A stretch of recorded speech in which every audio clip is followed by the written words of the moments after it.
budget of the Department of Tourism will now come to order. Malakas, ano?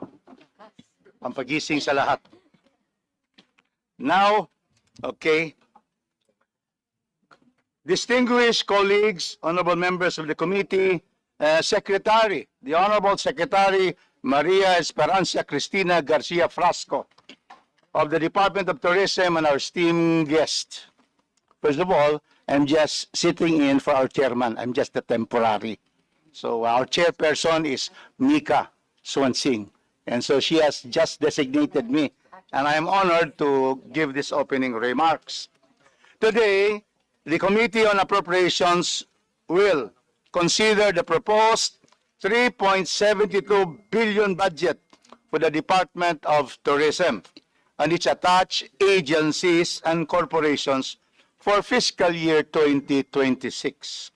This allocation is designed to fuel the sector's recovery, expand its global reach, and translate tourism gains into more jobs, stronger communities, and protected cultural heritage.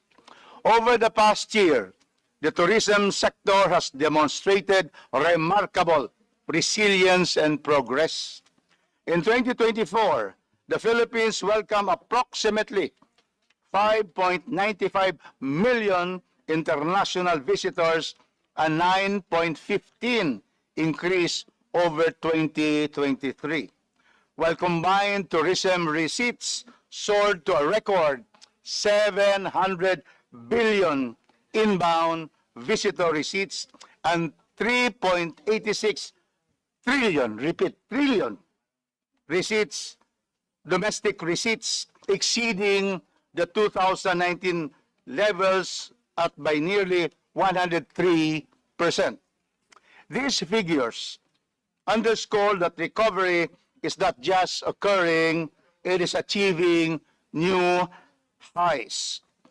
In the fiscal year 2026 budget message, the administration outlined a clear strategic direction, allocating 500 million for a national tourism branding campaign, 527 million for market and product development, 127 million for Philippine Experience Program, 81 million for film tourism, and 75 million to promote Philippine cuisine. These initiatives are designed to elevate our country's image, diversify our tourism offerings, and deepen visitor engagement. As we review this proposal, the committee expects to see measurable outcomes, including increased tourist arrivals, enhanced domestic tourism, job creation, and a higher economic contribution. With that, may I now introduce the vice chairs of this hearing, who will be the lead sponsor, is no less than Vice Chair Marie Bernadette Escudero. Takpak tayo. And the Vice Chairperson, together with our co-lead sponsor, is Vice Chairperson Chair Christopher Coco Iap. Lakpak na naman. So now, we therefore now call on our Committee Secretary, Leo, to acknowledge the resource persons and members of this committee and members of the House of Representatives. Thank you very much. Good morning. Thank you, Mr. Chairman. May we acknowledge our guests from the DOT, Secretary Cristina Garcia Frasco. Good morning, ma'am. Undersecretary Shalimar Hopper Tamano. Undersecretary Verna Esmeralda Buensoseco. Undersecretary Maria Rica Bueno. Undersecretary Ferdinand Humapao. Undersecretary Myra Paz Balderosa Abubakar. OIC Undersecretary Milagros Say. Assistant Secretary Ronald Conopio. Assistant Secretary Jodeline Cuachon. Assistant Secretary Zarina Zara Loyola. Assistant Secretary Christine Joy Cari. I don't see the raising of hands or acknowledgement. Can we repeat the last one? And let us have, we would like to see your beautiful faces and handsome faces. So what's the last one? I didn't see here. Assistant Secretary Christine Joy Yeah, Cari. please raise your hand. Yeah. Thank you very much. Thank you. Assistant Secretary Charlene Zabala Batin. OIC Assistant Secretary Attorney John Benedict Tigson. And from the Intramuros Administration, the Administrator, Attorney Joanne Padilla. From the National Parks Development Committee, Deputy Executive Director Jezreel Gayos Apilar. From the Philippine Commission on Sports Scuba Diving, Executive Director Marco Angelo Ancheta. From the Tourism Promotions Board, Chief Operating Officer Maria Margarita Montemayor Nograles. From the Tourism Infrastructure Enterprise Zone Authority, CIEZA, Dr. Mark L. Lapid, Chief Operating Officer. From the Duty Free Philippines Corporation, Chief Operating Officer Patrick Joel Cinco.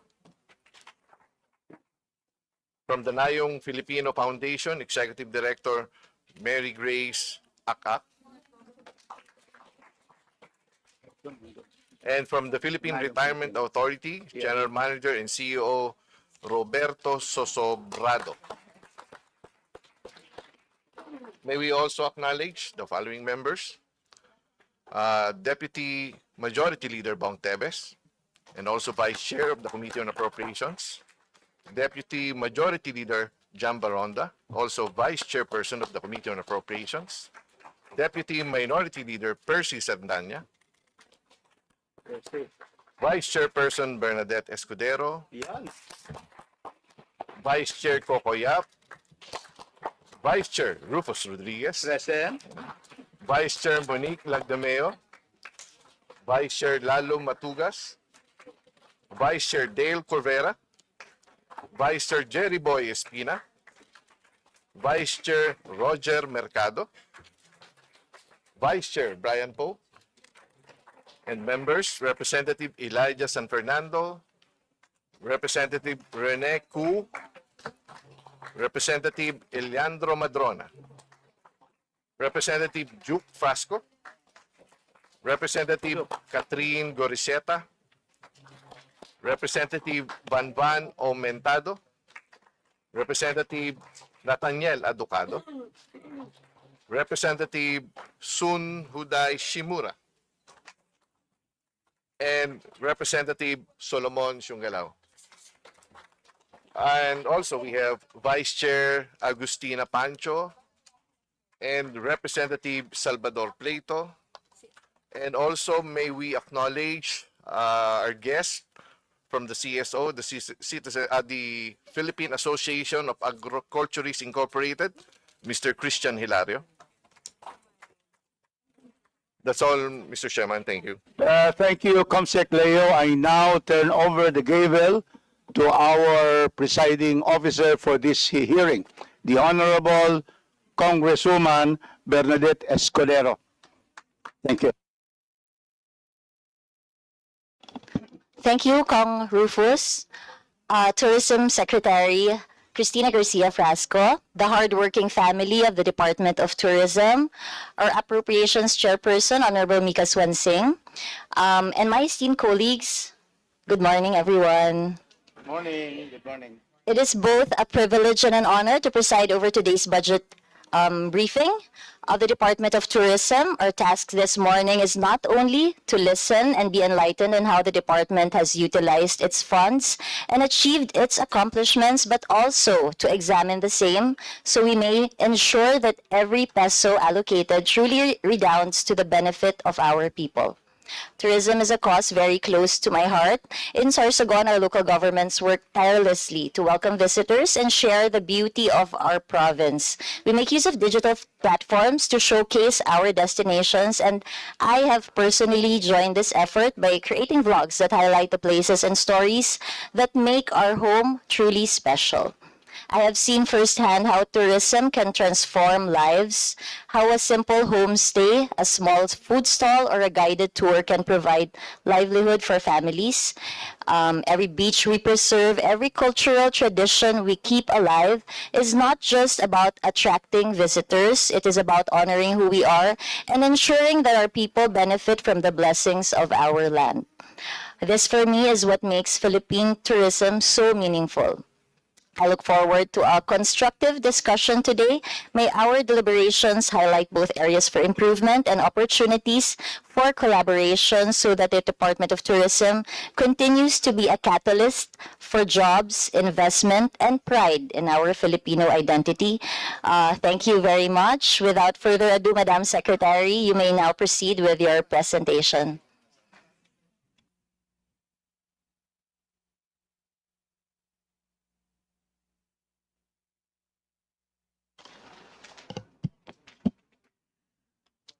The Honorable Chairperson on the Committee on Appropriations, Congresswoman Micaela Swansing, ably represented by Vice Chairperson Congressman Rufus Rodriguez.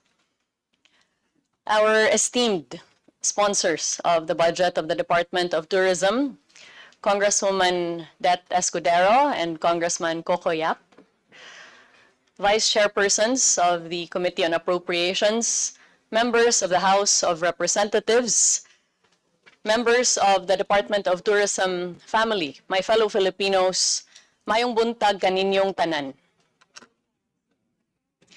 Tourism's vital role as an engine of our nation's growth story finds its grounding in the 1987 Philippine Constitution, which mandates the state to ensure the preservation and promotion of our culture and heritage, and thereby directs the government to invest resources in ensuring that the benefits of tourism are far-reaching and equitable.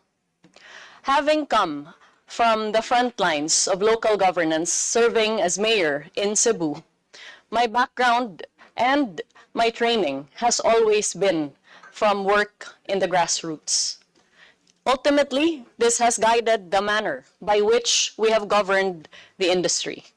For we recognize that while tourism is lodged with massive expectations, the truth of the matter is that there are so very many components and investments that are required for the full potential of tourism to truly be unlocked. Recognizing the necessity of ensuring a developmental approach towards harnessing the potential of tourism for the Philippines, we have ensured that we use every peso that has been invested in tourism in as creative, as innovative, and as equitable a manner as we can. Our mandate is guided by the Tourism Act of 2009, which provides the role of the Department of Tourism to ensure the development of our destinations while protecting and promoting our culture and heritage, ensuring that we create employment and economic opportunities for our people. Our mandate is further enriched by the role of our attached agencies, ranging from the Tourism Promotions Board to the Tourism Infrastructure Enterprise Zone Authority to the Intramuros Administration, the PCSSD, as well as Duty Free Philippines, Nayong Pilipino, National Parks, and of course the Philippine Retirement Authority. All of these agencies play a specific role to service the intention of ensuring that tourism is felt in our communities and provides economic gains for national development. In 2024, Philippine tourism generated no less than 3.86 trillion pesos in internal tourism expenditure, accounting for 8.9% of our GDP. We emphasized this at the beginning of this budget deliberation, if only to ensure that the full picture of tourism's performance is appreciated. We deeply respect the House of Representatives' power of the purse, and we present our budget today with the sincere hope that the tourism industry will receive the funding that it needs in order for us to make sure that the plans set out in the National Tourism Development Plan, as well as the vastly competitive market that we face, can be one that we can address and surmount. The contributions of tourism to our economic performance in the country would indicate that we have now recovered at a rate of 103% from pre-pandemic numbers as far as visitor receipts are concerned. Domestic tourism arrivals remains our anchor of resilience. In 2024, Filipinos made no less than 134 million trips across the country, spending over 3.16 trillion powering our local destinations. This also exceeded our pre-pandemic record of 2019, both in trips and in expenditures. These figures underscore the enduring love of Filipinos for their own country and their vital role in sustaining our local destinations. Our robust domestic tourism market has also shielded the Philippines from external shocks and global uncertainties. The Philippines now leads Southeast Asia in terms of domestic tourism expenditure, accounting for over 1/3 of the region's total. In 2024, domestic tourism was valued at no less than $63.4 billion and is projected to reach no less than $70 billion in 2025. This achievement reflects the scale, diversity, and vibrancy of our tourism economy, underscoring the potential of domestic tourism as a foundation for global competitiveness. On the other hand, international arrivals have shown a remarkable upward trajectory over the past few years. We started at rock bottom, from just 163,000 plus arrivals in 2021. These numbers have surged by 1,519% in 2022, followed by another 105% increase in 2023, and a further increase of 9% in 2024, reaching nearly 6 million arrivals. This steady climb demonstrates the strong recovery of global confidence in the Philippines. It also confirms that our strategies to have a deeper and more engaging experience in the Philippines are bearing fruit, steadily positioning the country in the realm of tourism nations. These gains not only represent statistics, but most importantly, jobs, livelihood, a better life for our fellow Filipinos.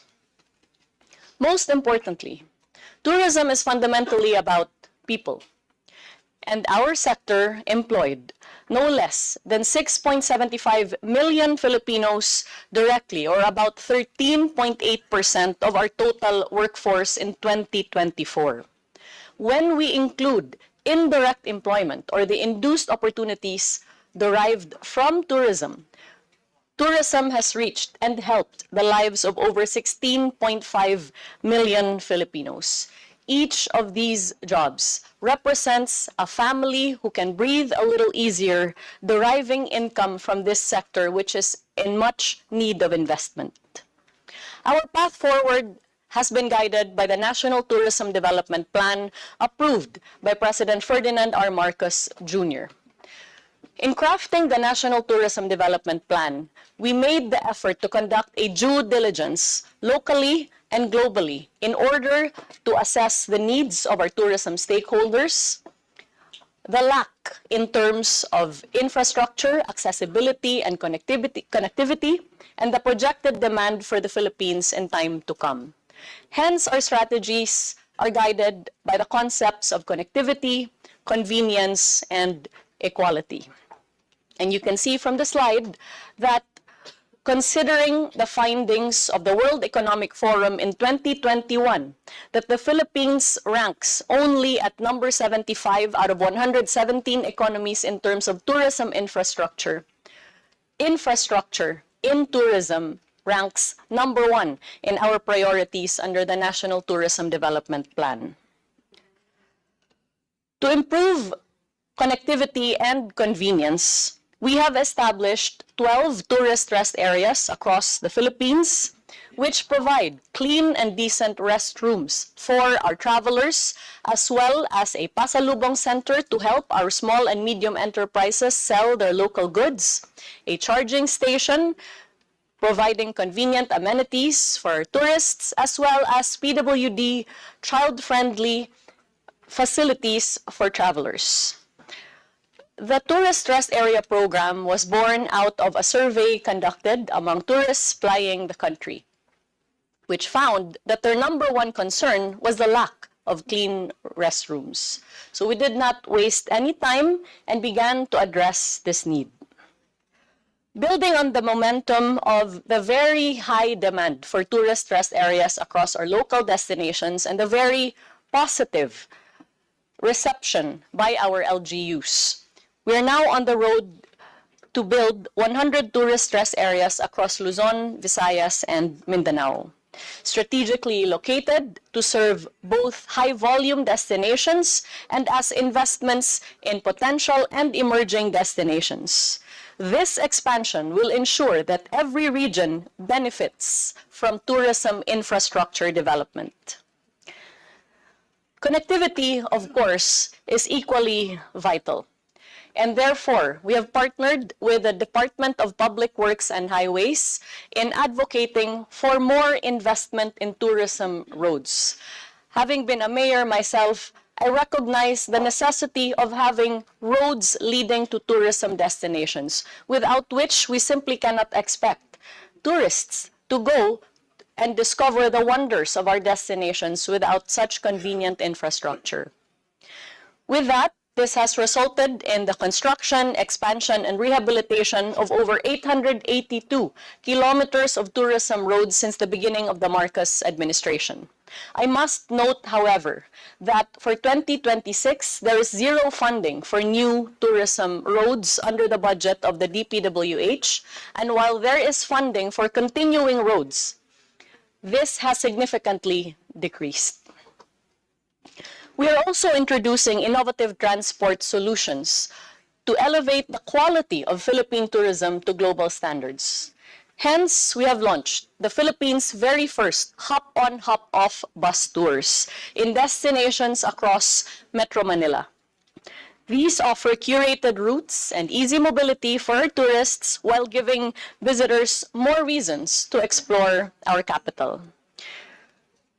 In today's digital age, travel must be smart and seamless, and that is why, working with the Tourism Promotions Board, we have enhanced the Travel Philippines mobile application, whereby the convenience of your fingertips, you can learn about all the regions of the Philippines, the experiences that you can have, and have access to vital information on the accredited tourism enterprises and stakeholders of the country. We understand that when tourists go around the country, they would wish to have a sense of safety, comfort, and security. That is why, for the very first time, our country now has a tourist assistance call center, a number that our tourists can call should they require any information or assistance. And we have now received over 18,000 calls to this professionally run call center, which also has professionally trained Mandarin and Korean speaking agents. Central to our efforts to elevate the quality of Philippine tourism is human capital development, which is why we have heavily invested in training our tourism workers to elevate their service to a global standard while remaining authentically Filipino. With that, from a baseline of only 16,000 tourism workers trained when we came in 2022, we have now managed to train over 330,000 tourism workers in the Filipino brand of service excellence. These ensure that every touch point of our visitors across our destinations is positive and positively Filipino. In addition to this, we have also ensured to promote culture and creativity, as is our mandate under the Constitution. We have completed 12 Philippine experience caravans across 32 provinces, 31 cities, and 51 municipalities, which provides opportunities for our tourism stakeholders, members of the diplomatic corps, as well as our partners in the tourism industry to get to know and to be introduced to the strengths of both well-known and emerging destinations, not just from the strength of their natural heritage, but importantly from their local identity, their traditions, their festivals, their foods, those elements that would make the experience to the destination unique, ensuring higher spending and repeat visits. The result of these experience caravans has been that our national tourism organizations have had business-to-business meetings with local stakeholders, creating local packages that are now being sold via the online travel platform Klook and are also being sold by our traditional travel agencies and tour operators. In addition to this, we have heavily invested in tourism infrastructure, making sure to crowdsource ideas from our local government units. Hence, the Tourism Champions Challenge was born, where we solicited proposals from LGUs across the country for sustainable, inclusive, and resilient tourism infrastructure. This resulted in the grant of around 255 million in investment from TIEZA, and these projects are now in various stages of construction and procurement, from as far north as Nueva Vizcaya to as far south as Isabela City in Basilan. To proceed, we recognize that halal and Muslim-friendly tourism is one of the fastest growing and highest valued segments of tourism in the world. Therefore, we have made strides towards ensuring the elevation of the Philippines as a halal and Muslim-friendly destination. With that, we have managed to increase our ranking from 12th to 8th, according to the Global Muslim Tourism Index, which has recognized the Philippines as a rising Muslim-friendly destination. We have inked memoranda of agreement with various operators of tourism accommodations and resorts to convert their facilities to become Muslim-friendly, even as we have partnered with both the DTI as well as the private sector to increase the number of halal-friendly offerings in our nation. Food is part and parcel of our culture, and for far too long, Filipino food has been underrated around the world. That is changing. Under the National Tourism Development Plan, gastronomy tourism has been identified as a central pillar of our tourism strategy in order to provide opportunities for our regional destinations to put forth to the global consciousness the diversity and deliciousness of Filipino food. With that, we have mounted various programs to bring the global spotlight on Filipino food, such as the United Nations Tourism Gastronomy Forum, which was held in Cebu. The Terra Madre Asia Pacific will be held in Bacolod in November. And as I am sure you have already heard, the Michelin Guide, the world's most prestigious gastronomy tourism guide, has since announced its arrival in the Philippines. In addition to this, we have already rolled out our Philippine Gastronomy Tourism Roadmap, as well as our Palenque Tours to guide LGUs on how to harness the strengths of their community markets. Dive, of course, continues to be one of the country's strongest tourism products, with the Philippines ranking as the world's best dive destination for the 6th year in a row.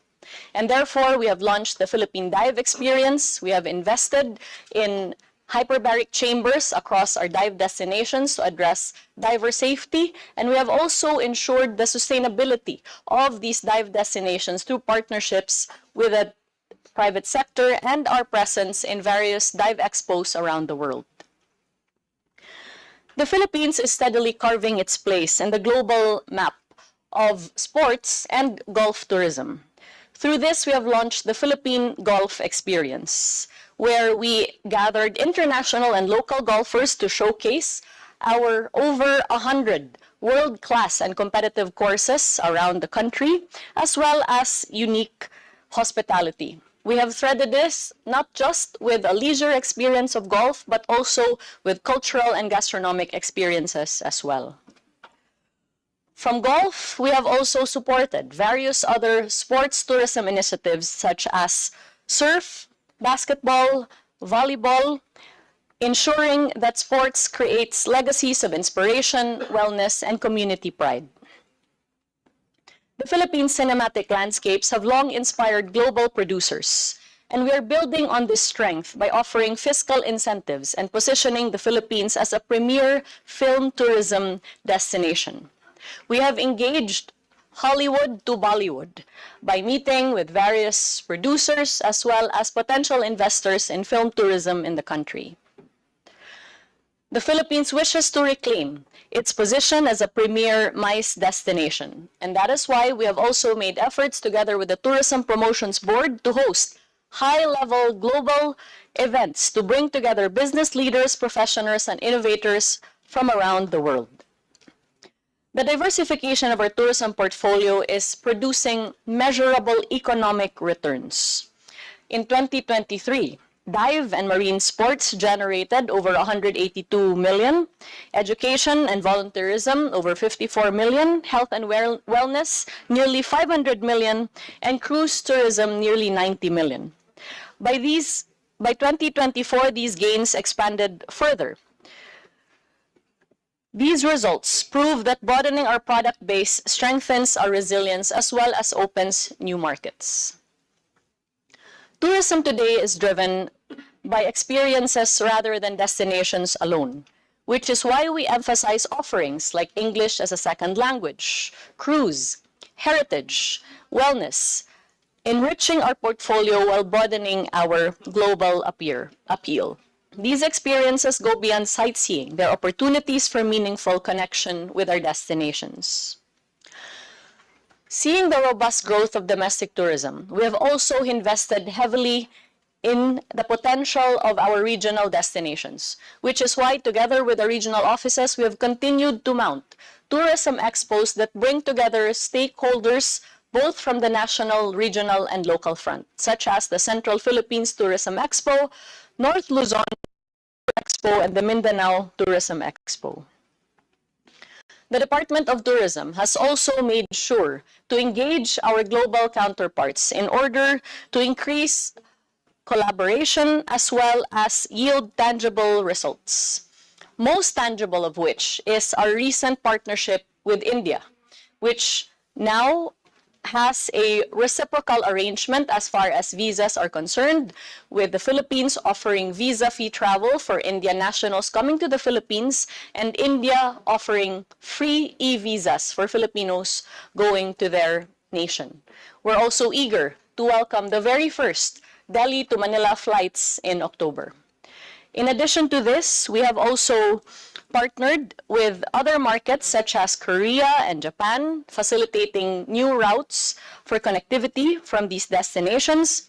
And we have collaborated with Thailand to promote a two-country, one-destination arrangement, sharing best practices in tourism.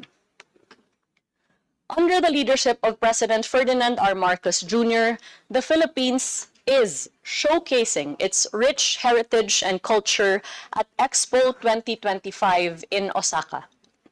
Our pavilion has been crafted with pride and purpose and is the centerpiece of Filipino artistry and creativity. As Commissioner General, the Department of Tourism has worked with the Tourism Promotions Board in ensuring that we present our country's best foot forward.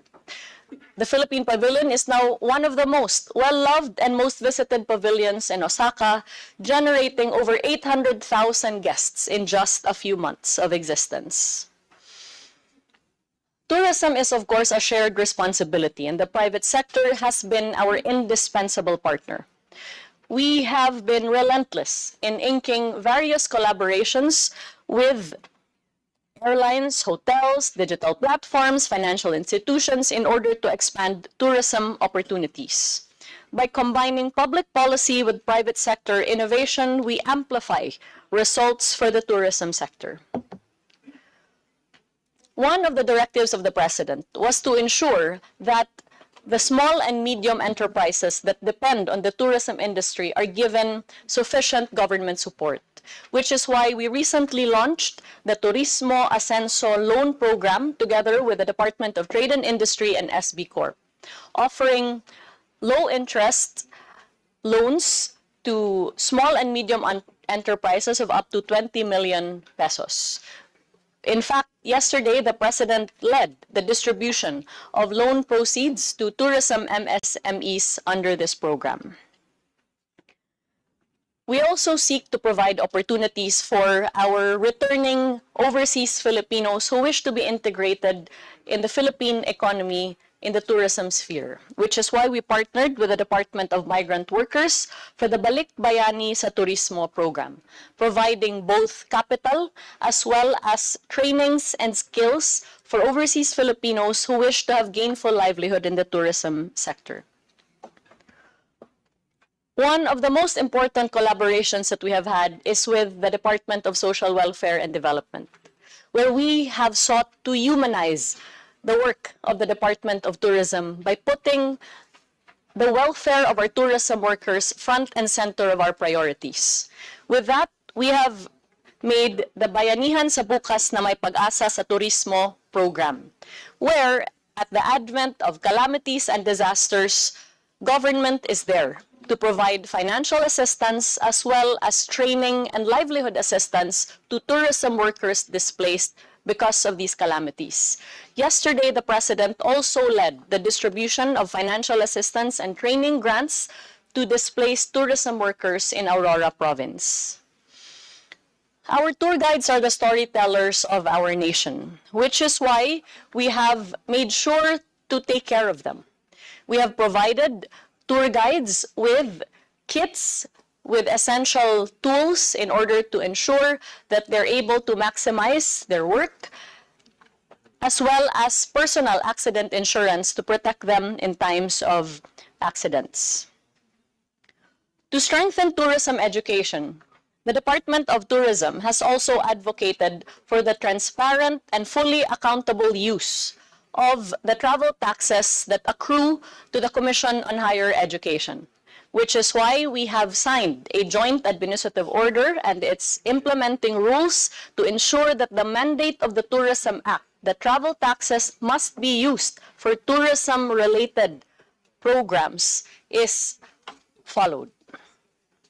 Our efforts to strengthen the Philippines brand extends to international placements and branded content, from securing features in global media platforms to collaborations with international airlines. These initiatives ensure that the Philippines remains top of mind among travelers. As an archipelago of over 7,600 islands, air connectivity is the backbone of Philippine tourism, linking us to the world and connecting our islands to one another. And therefore, while it is not our chief mandate, we have aggressively ensured routes development in partnership with the DOTR. With this, new routes have been introduced linking the Philippines to international destinations such as San Francisco, Seattle, Vancouver, Paris, and we resumed and expanded connections across Asia, including Japan, Korea, Taiwan, Hong Kong, Vietnam, Singapore, and Thailand. Domestically, new and expanded services are opening more gateways across our island destinations. These new, expanded, and resumed routes make the Philippines more accessible and spread tourism benefits across our regions. In order to make travel to the Philippines easier, we have rolled out critical reforms together with our fellow government agencies. These include visa-free entry for Indian nationals, visa-free entry for Taiwanese nationals, visa waivers for cruise passengers, and the introduction of a digital nomad visa for remote workers. Madam Chairperson, with your permission, we now shift the discussion to the fiscal matters under the budget of the Department of Tourism, and I yield the floor to OIC Undersecretary for Administration and Finance, Mira Sai, who will provide the corresponding programmatic breakdowns. You have the floor, Undersecretary Sai.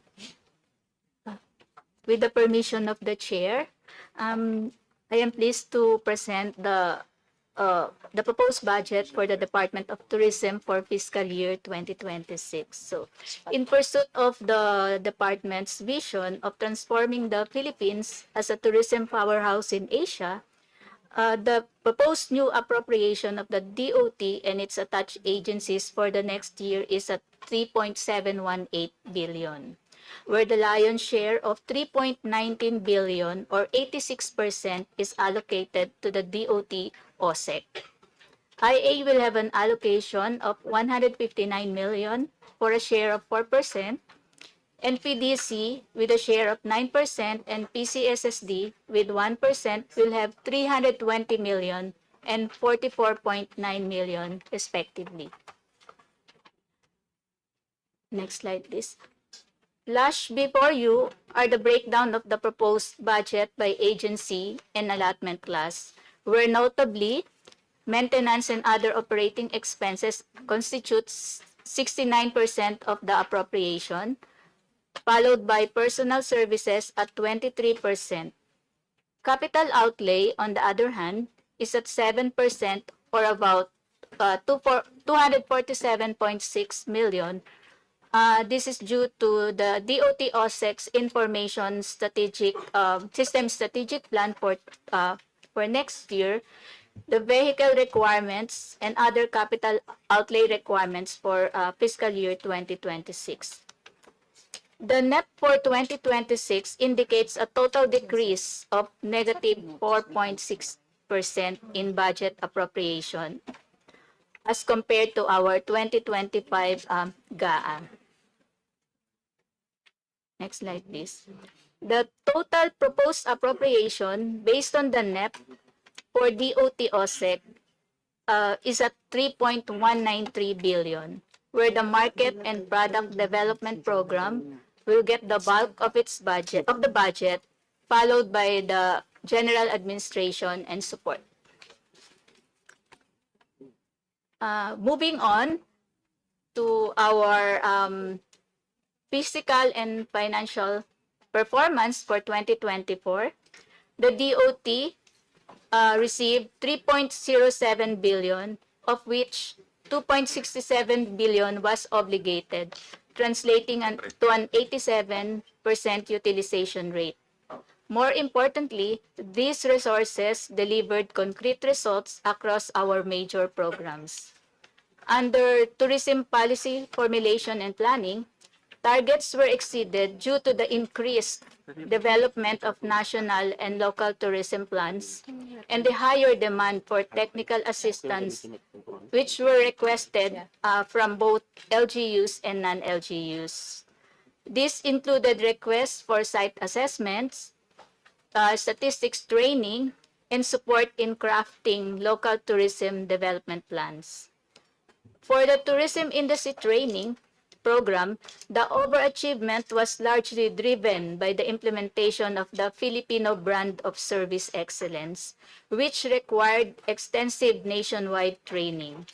Some programs were also co-organized with industry stakeholders, further expanding the number of training activities conducted and participants reached.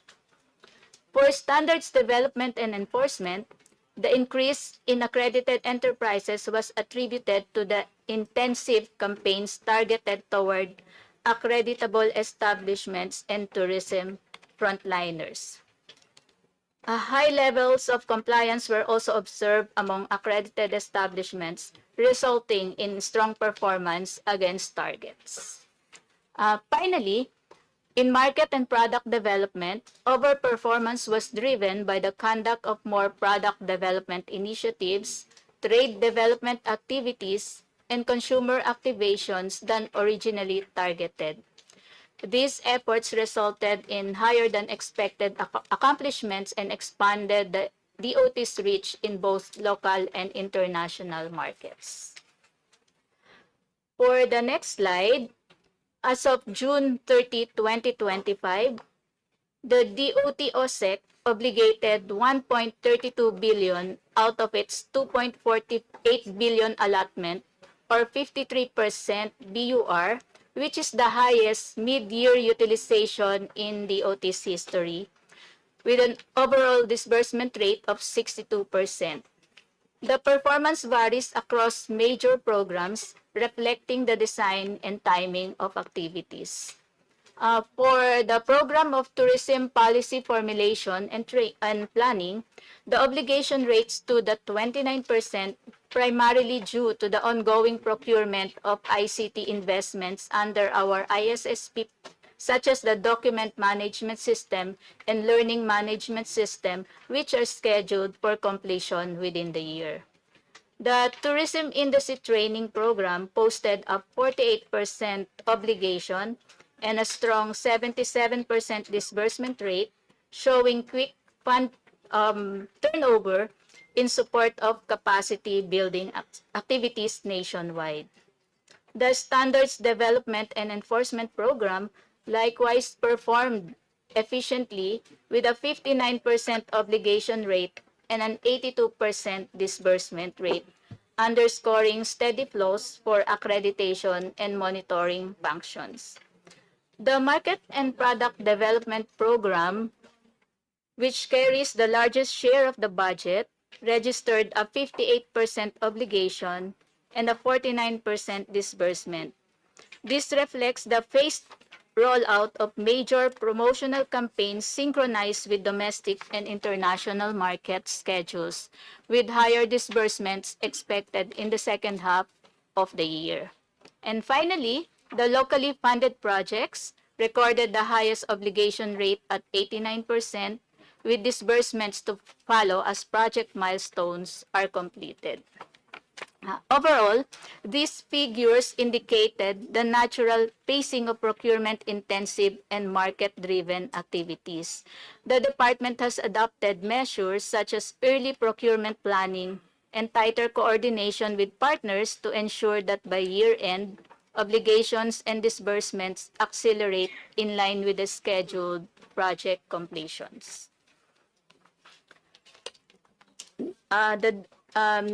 The next slide shows that the department's budget over the 5 years show how our resources have been adjusted along broader fiscal conditions. From 2.19 billion in 2020, allocations went down in 2021 and 2022, primarily due to the pandemic, reaching a low of 1.59 billion. By 2023, the budget slightly improved to 2.43 billion, largely because of the 1.27 billion branding allocation that allowed us to relaunch the Philippines in international markets after borders reopened. However, in 2024, appropriations dropped again to 1.98 billion, or 19% lower than the previous year, with branding support reduced to only 200 million. This limited the momentum of our international promotions, even as the department maximized every peso provided. At the program level, market and product development still carried the biggest share, though at much reduced levels by 2024. Meanwhile, the policy and planning program rose to 787 million, reflecting support for ICT requirement of the DOT, while training and standards remain modest but fully utilized to sustain capacity building and accreditation. Despite these challenges, the department has shown high absorptive capacity, ensuring that limited budgets are consistently translated into tangible accomplishments for the tourism sector. The next slide will show the DOT OSEC comparative obligation rate from fiscal year 2020 up to 2024.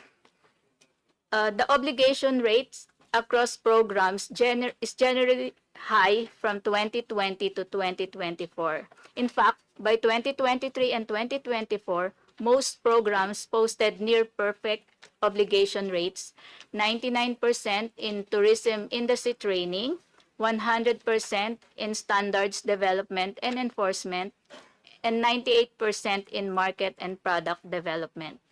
Locally funded projects also reached 100% in 2024, ensuring that resources provided were fully committed to priority initiatives. For the next slide, recognizing that effective budget utilization is crucial for ensuring efficient use of financial resources, the DOT have continued to work hard towards fully utilizing our budgets in order to achieve the objectives of our programs, activities, and projects. For DOT OSEC in particular, as of August 27, 2025, utilization has already reached 60%. This reflects the department's stronger absorptive capacity and sustained reforms in procurement and financial management. Building on our recent full-year performance in 2023 and 2024, we are confident that utilization for 2025 will remain on track to close strongly by year-end. With respect to the budget of the three attached agencies under GAA, the attached agencies are prepared to present the details should the members of this honorable committee require the same. So, moving forward, for the next slide, over the past several years of our DOT branding campaign budget, it has fluctuated significantly. From 2018 to 2019, the program maintained a stable allocation of 1 billion annually, providing strong support for tourism promotion initiatives and activations. However, beginning in 2020, the budget experienced substantial reductions, with appropriations decreasing to 803 million in 2020, 468 million in 2021, and further down to 309 million in 2022. In 2023, the campaign received renewed recognition with a sharp increase in allocation to 1.2 billion, of which the department achieved a 92% budget utilization rate. Underscoring the importance of revitalizing the Philippine tourism brand in the post-pandemic period. This momentum, however, was not sustained as the budget fell to 200 million in 2024. By 2025, the appropriation was further reduced to only 100 million, the lowest level in recent years.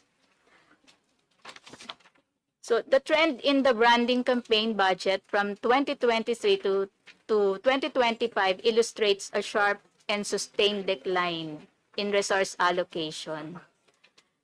In fiscal year 2023, the program was supported with a robust appropriation of 1.271 billion, reflecting strong government commitment to reinvigorating the Philippine tourism brand following the pandemic.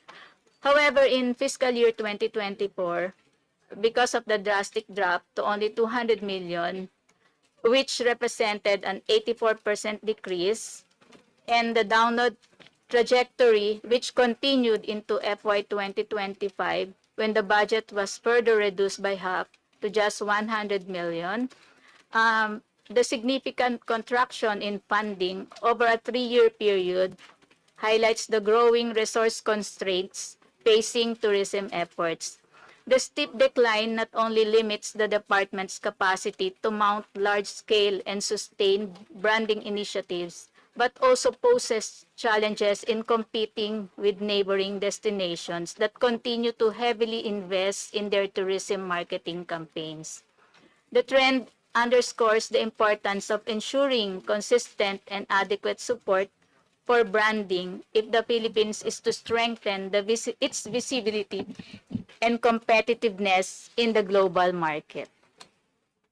So, for the next slide, the Philippines tourism budget for 2024, comparing it to our ASEAN neighbors, stood at US dollars 52.10 million, or about 2.99 billion pesos, significantly lower compared to its ASEAN neighbors.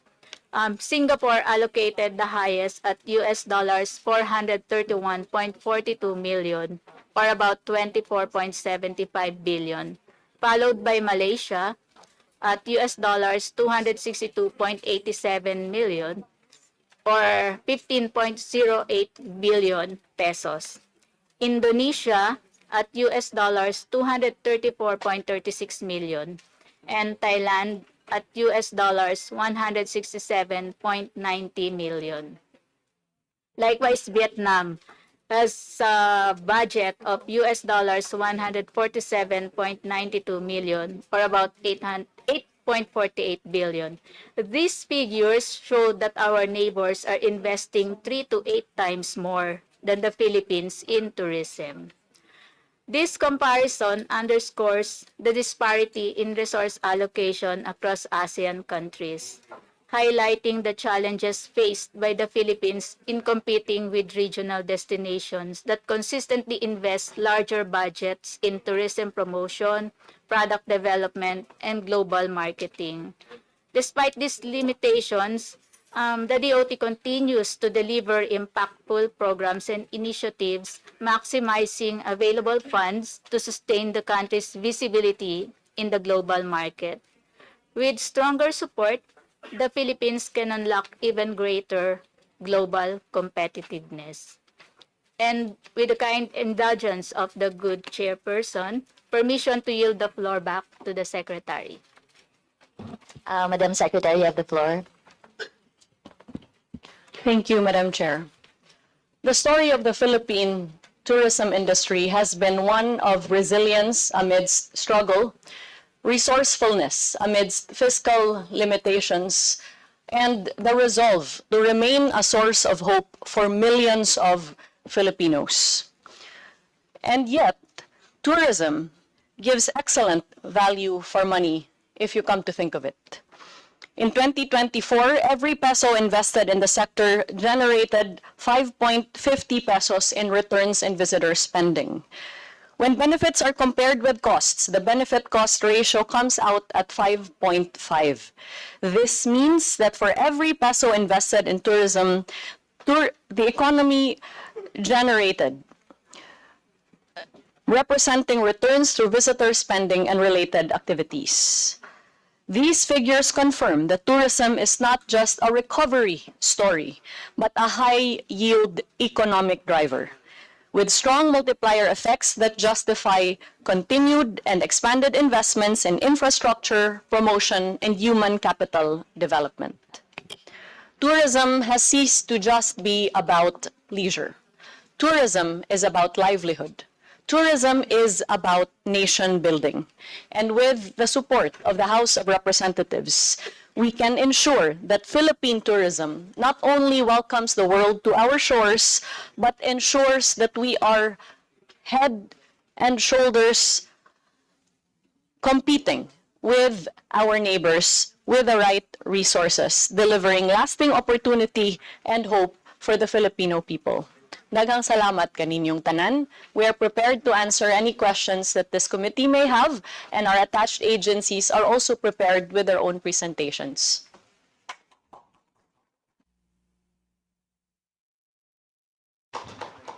Thank you very much, Secretary Frasco. The committee now invites questions from the members, particularly on the utilization of the previous budget and the proposed allocation for fiscal year 2026. As part of the House's commitment to generate transparency in the budget process and in line with the current leadership's initiatives in the Committee on Appropriations to foster a more participatory budget process, we shall read the questions submitted by the civil society organization, the CSOs, after all members have propounded their questions to the agency. Secretary Cristina Frasco and her team are requested to provide the necessary clarifications and to respond directly to the issues at hand to ensure that this committee and the public following this proceeding are fully informed of the anticipated impact of the proposed budget of the DOT and its attached agencies and corporations. May I also remind our distinguished colleagues that each member is allotted 5 minutes for questioning or interpellation, excluding the responses of the resource persons. When you hear the first bell, it indicates that you have 30 seconds left to conclude your questions. The second bell signifies the lapse of your allotted time. And in accordance with the long-standing and respected tradition of the House of Representatives to accord preferential treatment to the minority members, followed by the independent and majority members in an alternating manner, the chair now recognizes from the minority, Honorable Representative Rene Co. You're recognized, Madam. Thank you, Madam Chair, and good morning to the Department of Tourism that's here today. We appreciate the presentation that you gave, and of course, it's noted doon yung 2023 budget for branding, no?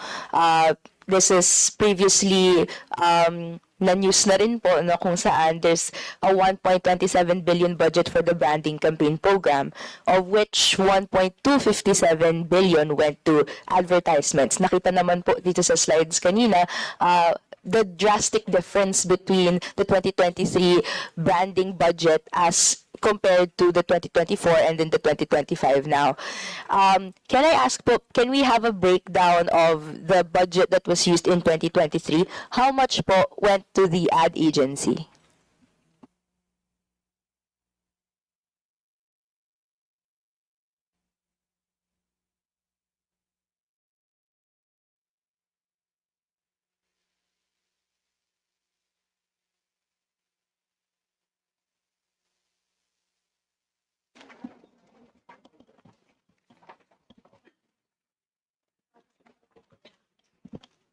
Madam Chair, our OIC USEC for Admin and Finance is just getting the specifics in order to provide you with a detailed answer.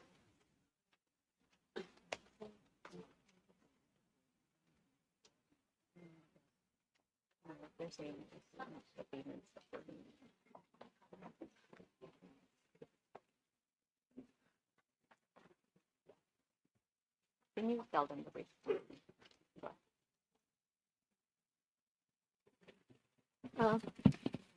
With the permission of the chair. For 2023, for the branding budget, we have allotted for local media planning and buying and placements around 150 million. For international media planning, buying and placements, international PR, and international marketing was allotted 520. And then the international media campaign activation, for country brand development local, it's 114. And for the rest is accounted for by support to operations and other PAPs like the tourism website, the DOT hotline, and the branding of tourism products. Madam Chair. Thank you. So, but yung question po is, may napunta po ba sa ad agency? In previous budget allocations po kasi, ang naka-note po doon is 1.257 billion went to advertisements. So, are you saying po that this budget breakdown on local international planning, all this went to the ad agency?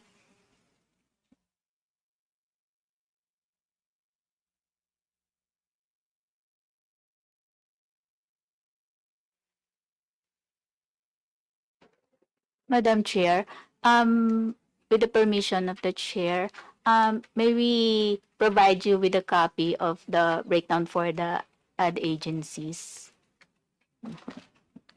Okay, thank you. We would appreciate a copy of the breakdown of the budget because we also note that in that same year, dun po lumabas yung use of stock footage or stock footage sa isang video po, which the DOT Sec said that after that came out, you terminated the contract with DDB Philippines and confirmed that though you're retaining the use of the slogan "Love the Philippines," but you did not provide funds because of the use of that video. Can we confirm if this is true po? We confirm, Madam Chair, that not a single peso of government funds was paid to the agency whose services were promptly terminated by the Department of Tourism. So it goes to show that if the breakdown here provided is correct, there's around 700 million that was used for that 1 billion budget. Last year, nag-request po kayo ng 500 and this year you're using 100. Is there remaining funds for branding that's currently with the Department of Tourism? Ano pong plano doon sa the rest of the budget? Madam Chair, in order that we are not hypothesizing on the utilization, we are prepared to provide you with the actual breakdown of the actual utilization of the 1.2 billion. I've directed my USEC for Admin and Finance to provide it to you forthwith. And as far as the funding of the Department of Tourism of 200 million for 2024, that has been utilized already, and the 100 million that has been devoted for branding for 2025 is now also nearly fully utilized. Okay. Thank you. We would be waiting for that report po, Madam Chair. My next question po is in relation to a concern that is being floated by some of the youth that are residing in what we call tourism centers here in the Philippines, specifically Siargao. So we have an account from Maria Tokong who said that she's losing the sense of security in her community and in Siargao due to the growing presence of Israelis. This is the same po, the account of Sophia Nicole, another youth, who said that Israeli tourists harassed a group of trans women.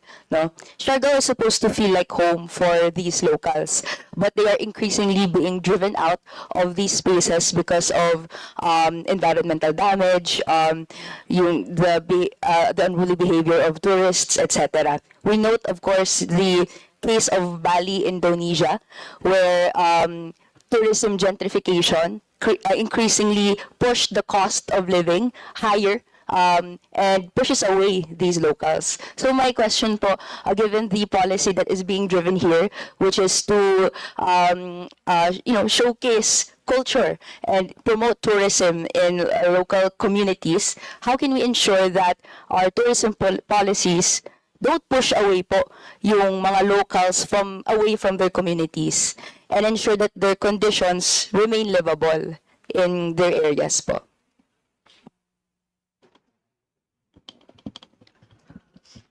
Madam Chair, tourism being essentially a people-to-people activity should in no way lead to any cultural clashes among various nationalities. And therefore, it is the position of the Department of Tourism that the activities conducted amongst our islands must always give primacy and respect to the local culture and traditions of our peoples.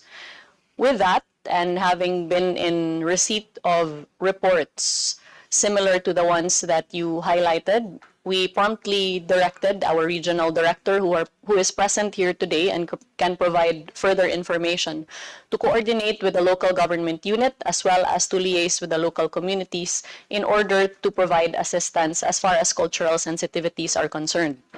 In addition to this, in the farewell call that was done by the former ambassador of Israel to the Philippines, Ilan Fluss, I also personally raised these concerns with him, and he received it positively in a sense that he committed that his embassy will carry out the necessary measures to discuss the same with the individuals of Israeli nationalities involved.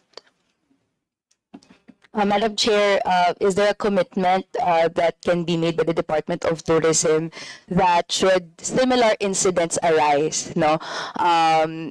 Bilang ayaw nga natin yung cultural clashes, that your agency will be on top of addressing paano ma-ensure that these communities will not be pushed away from the communities that they're locals of.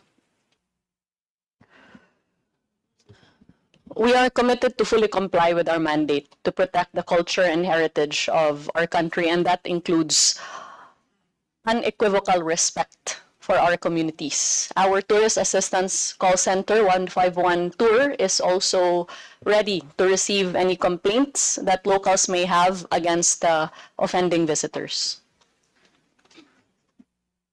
Madam Chair, my next line of questioning naman po would be also how certain policies would affect local tourism naman. In this case po, these complaints come from San Juan, in La Union, where they report that Prime Water's bad service affects local tourism because yung pagkakaroon ng pagtigil ng tubig, etc., as according to the former president of San Juan Resort Restaurant Hotel Association, makes it difficult for them to maintain yung kanilang operations. They have to pay 40,000 pesos per month just to look for water alternatives, just to pay for water even though hindi naman sila nakakuha, which affects the mandate Can you of please wrap up? Thank you very much, yes po.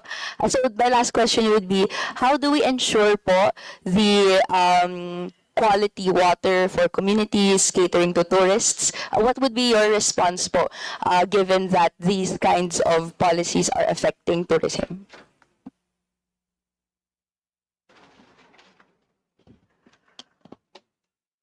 The provision of clean water to our tourists is, of course, a basic human right. And therefore, the Department of Tourism is of the position that this must be readily available across our destinations. It is not our chief mandate to ensure the provision of clean water, and we have worked very closely with the DENR in order to ensure that our work with the local government units that have primary jurisdiction over these tourist destinations is one that would yield a safe and ideal destination as far as the availability of water is concerned.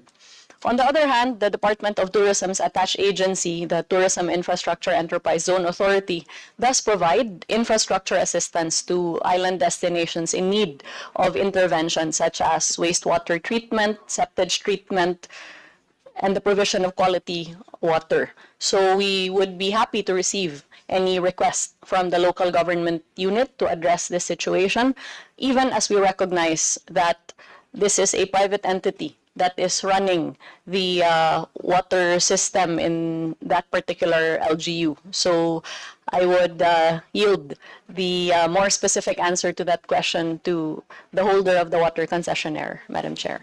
If I make a short follow-up, Madam Chair, may we ask if the Department of Tourism would be open to a dialogue with these affected stakeholders which provide important tourist services, but are finding it difficult to find ways by which paano nila ma-deliver tong services na to kung wala naman po silang maibigay na tubig. Yes, absolutely, Madam Chair. Our regional office has been coordinating with the local stakeholders to receive these concerns and, of course, to do as much as we can in order to provide assistance where it's needed. Thank you all. Thank you, Madam Chair. Thank you very much, Representative Reneco. I now recognize from the majority, Deputy Majority Leader Bong Teves. Thank you, Madam Chair. The Department of Tourism Family, headed by Secretary Cristina Garcia Frasco, officials, especially my good friend, Undersecretary Kokoy Jumapaw, Okay. attached agencies, good morning to all of us. Madam Chair, I would like to manifest my full support to the proposed budget of the Department of Tourism. I would like to congratulate the DOT family. Ang Pilipinas po ay ang biggest domestic tourism market in Southeast Asia with a forecast of $70.8 billion for 2025.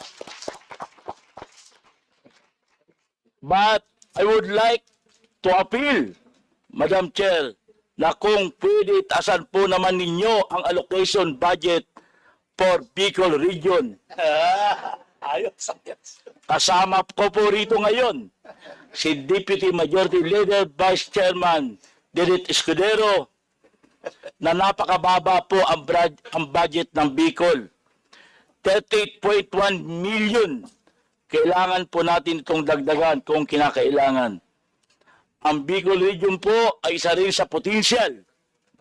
Dahil alam naman po natin madaming mga turista ang pupunta rito.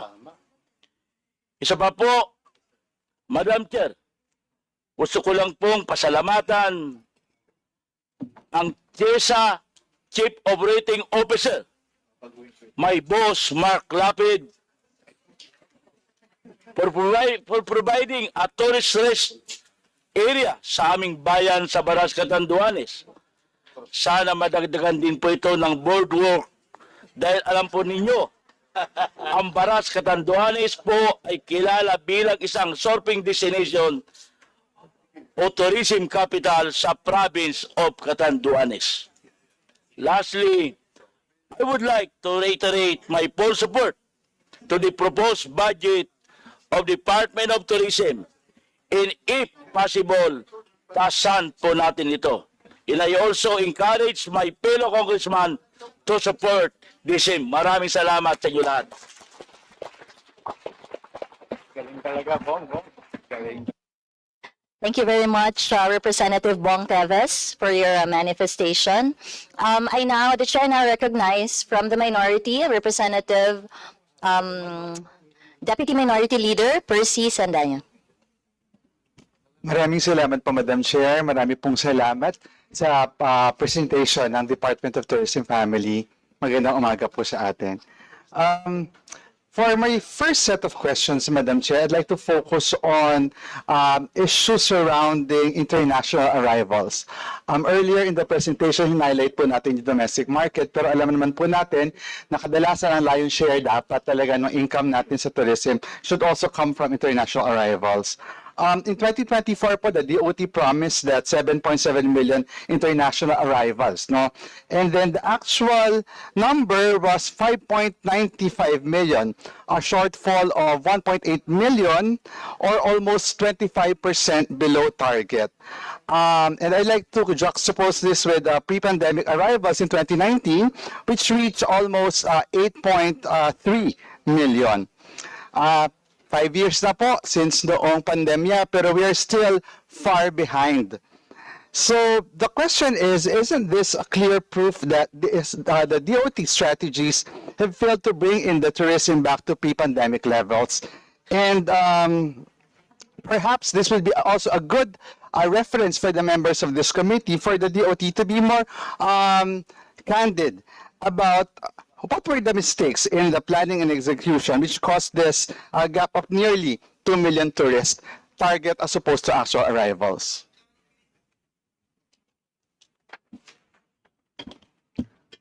Thank you for the question. Madam Chair, I will answer that question in three ways.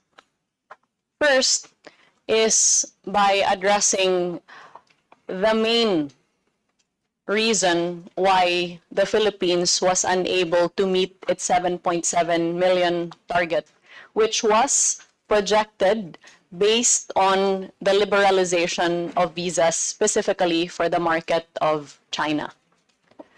At the beginning of the administration, the Department of Tourism had proposed that visas be liberalized for the Chinese market, considering that nearly the rest of our neighbors had already lifted visa requirements for Chinese nationals. Therefore, the electronic visa program was launched by the Department of Foreign Affairs, and it had projected that they would be able to issue 2 million visas within the span of 1 year at around 8,000 visas per day. That 2 million number was not reached because the e-visa program was promptly suspended, and regular visa applications was also meted with stricter and more stringent documentary requirements. Had we been able to continue the e-visa program, then we would have been able to bring in the 2 million. And if you add 5.9 plus 2 million, that is in excess of the projected 7.7 million in arrivals. Secondly, the question as far as international arrivals comparison is concerned must also be tempered with reality. The reality being that the Philippines is an archipelagic nation whose dependency on international arrivals is solely pegged on air travel, at a 99% dependency on international flights coming into the country. In stark contrast to that is the fact that our direct competitors in the ASEAN enjoy international land borders, such as Thailand, Vietnam, Singapore, and the like. As a matter of fact, an analysis of the share of ASEAN visitors relative to total arrivals shows significant contrasts among Southeast Asian countries. For Thailand, while they show the strongest arrivals across the ASEAN, it's indicated that their international land-based arrivals constitute around 25% of its visitors. For Malaysia, their dependency on international land border travel, as far as international tourists concerned, is around 43.4%. For Cambodia, their dependency on international land border travel for international tourists is around 63%. In stark contrast to the Philippines' arrivals, where only 8.1% come from ASEAN nations.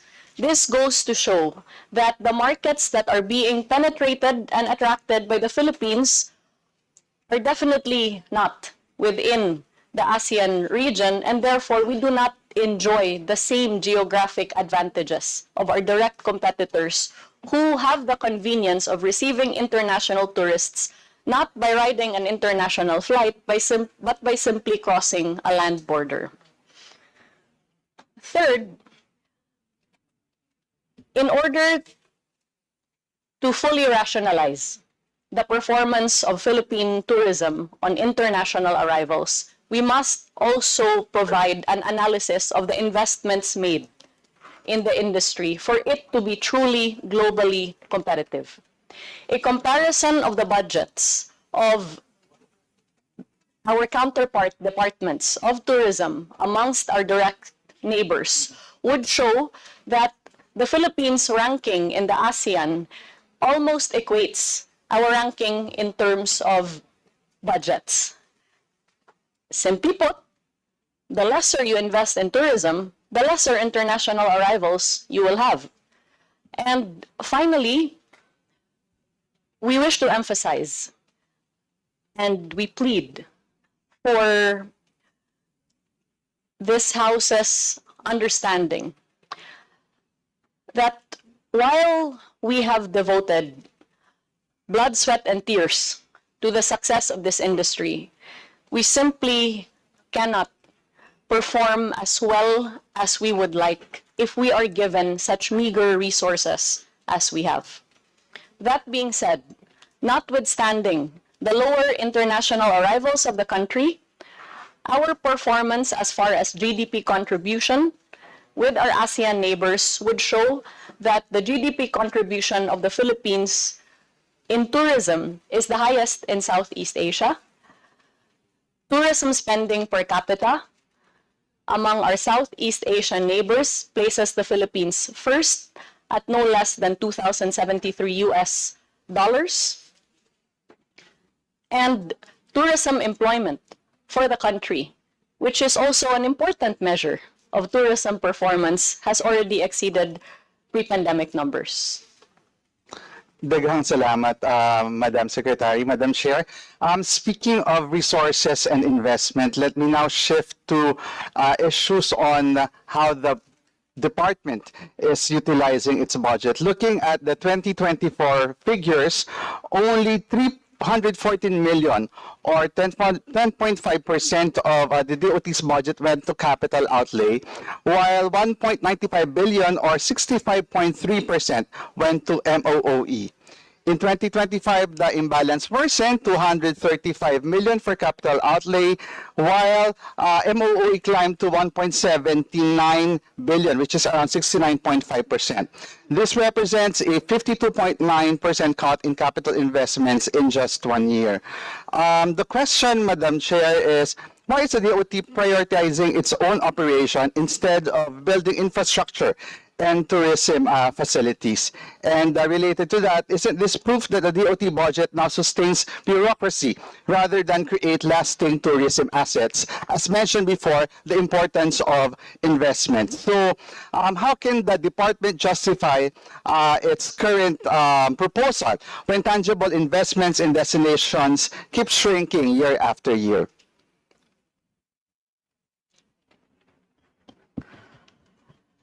We wish to clarify, Madam Chair, that the Department of Tourism's budget allocation is not for tourism infrastructure, as that is the mandate of the Tourism Infrastructure Enterprise Zone Authority. And therefore, we have partnered with TIEZA in order that we may be able to invest in our destinations, as can be clearly gleaned from the tourist stress areas, the Tourism Champions Challenge, as well as the various tourism infrastructure that have arisen since the onset of the Marcos administration. That being said, the capital outlay that has been allowed by the Department of Budget and Management under the auspices of the DOT's budget is limited to investments in its ISSP and nothing else. This ceiling constrains us to work within the confines of what has been provided to us and the purpose for which these funds have been allocated. USEC Sai will be able to provide further detail as far as the specifics on the MOOE utilization. With the permission of the chair, aside from the capital outlay, we were only provided for the ISSP 156.78 million. So in 2024, we were provided budget for infra for the boardwalk and Rizal Park for Region 8. That's the only capital outlay. Thank you, Madam Secretary. Thank you, USEC. Madam Chair, let me now proceed to issues surrounding personnel and plantilla issues within the Department of Tourism. As of 2025, the DOT reported that 32.8% of plantilla positions are unfilled. Again, that's more than 30% of more than a third of the plantilla positions are unfilled. Within this, 28.5% of the positions are in the Office of the Secretary remain vacant, and at the National Development Parks Committee, almost 48% of positions are unfilled. So how can the department function effectively when one-third of its workforce is still missing? And to be very blunt about it, why are we requesting more funds for programs when you cannot even fill the staff required to implement these programs?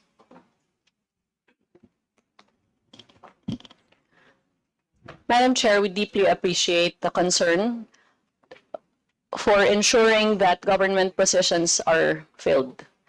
Priorities must also focus not just on filling positions, but in promoting personnel, especially job order personnel who have served for very many years and are now able to enjoy security of tenure by way of the permanence of their position. With that,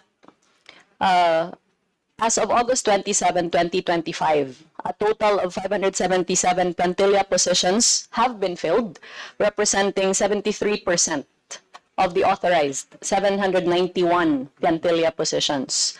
From 2022 to 2024, there has been a substantial increase in the number of appointments issued. In fact, a growth of approximately 337%.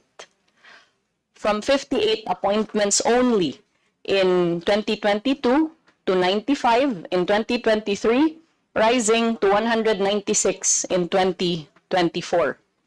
For 2025, a total of 135 appointments have already been issued. This steady increase in appointments is attributed to the Department of Tourism's thrust to regularize existing JO personnel while simultaneously promoting career growth among permanent personnel. Thank you, Madam Secretary. Again, I'd like to amplify my concern about this unfilled position. While we appreciate the efforts of the department to provide permanent employment for those who are JO or contract of service, perhaps as a last question, going back to the earlier point about the Love the Philippines campaign, nabanggit po natin kanina na hindi binayaran yung ad agency, pero at the same time, mukhang kailangan din po na accountability within the department. So the question is, sino po sa loob ng department yung na-held accountable for that particular blunder doon po sa ating major tourism campaign?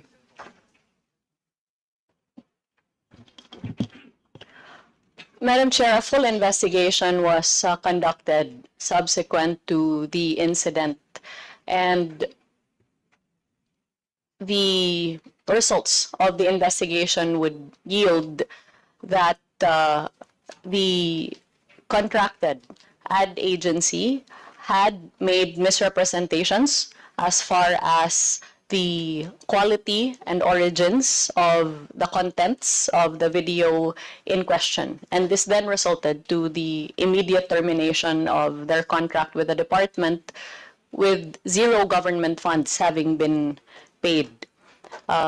Personnel that were connected with the facilitation of the transaction, all of them are no longer with the Department of Tourism.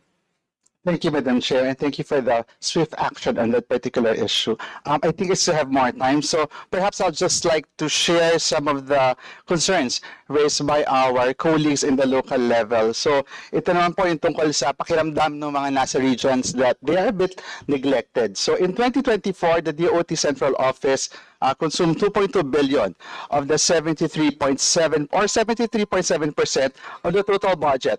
NCR received 370, bringing Central plus NCR to 86.2%. So, alam niyo naman po yung figures, no? Sinasabi po dito na some regional offices receive less than 20 million each, in some cases below 1% of the total budget. So, for the last question, why is the bulk of funding concentrated in the central office, while the regions, the heart of the Philippine tourism, are left with very little allocation? Thank you, Madam Chair.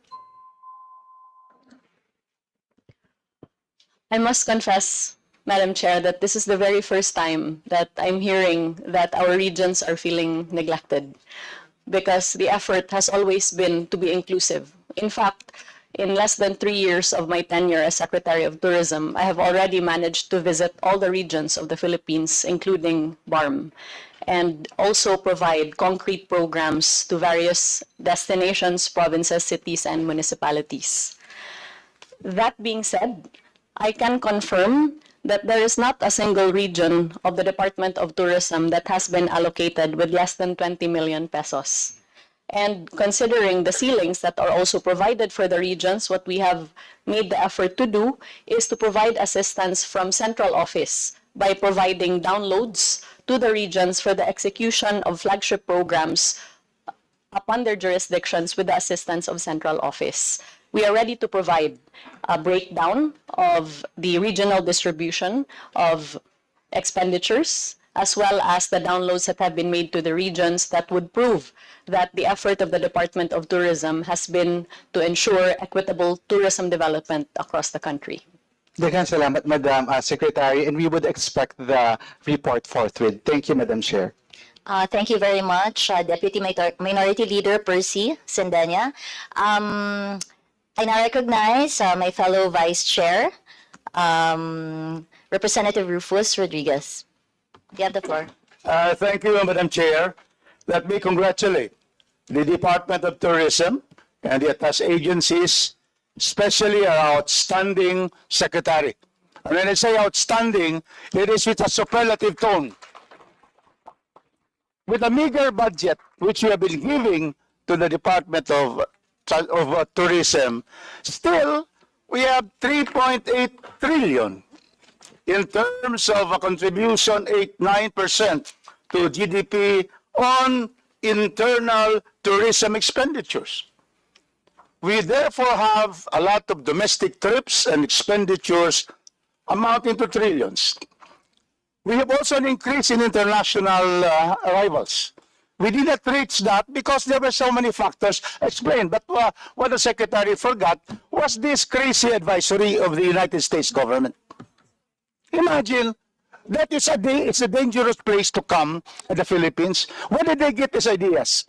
And that is why I complained to Secretary, our Ambassador Romualdez, and he talked to the State Department, and they said that it comes from the local embassy of the United States. And I wrote Carlson, he did not answer. And so these are the things that would also, impair the coming of our guests. But anyway, Madam Chair, still it's a very big increase. And so therefore, I congratulate Secretary Frasco. Now, I have two concerns. And we would like to, at this point, acknowledge our regional director of Region 10, May Unchuan. Where's May? Yeah. Kasi to tell Congressman Percy, there's a lot of downloading of funds in the Region 10. Secretary was there for the Surusur to go to the different provinces of Northern Mindanao. And we have also, just to inform, because of the budget of the Secretary, you see, I have written a book of Cagayan de Oro. And this is 30 years in the making. For our young congressmen, let us start writing your history. Because once you write your history, we're able to come out with a historical trail. We have a congressional office. Hindi lang dito sa Congress, may congressional committee. By second district office, that's a congressional committee. Here, Congressional Historical Committee. And thank you, Secretary. We have reprinted this to your budget. It's given to all the hotel rooms, no less than 1,500 rooms. And I put there, please do not take out from the room, nothing is left in the hotels. But anyway, that's good that they take out. And so, Madam Chairman, I would like to therefore ask the two things that we would need. First, could you explain to us why are we giving up on tourism, that there's no more tourism infrastructure, road infrastructure program? Madam Chair, in all honesty, that question can best be answered by the DPWH, which has jurisdiction over the funding for tourism roads. That being said, it has been an advocacy on the part of the Department of Tourism since 2022 to invest in tourism roads, which is why every year we receive proposals and we promptly endorse to DPWH for funding for continuing tourism roads and new tourism roads. As a matter of fact, in 2024, through our advocacy, we managed to ensure that 5 billion in funding for new tourism roads was lodged in the GAA of the DPWH. Unfortunately, while we had proposed yet again in 2025, the budget was zeroed. While there was funding for continuing roads, surely this is not enough to open up new destinations.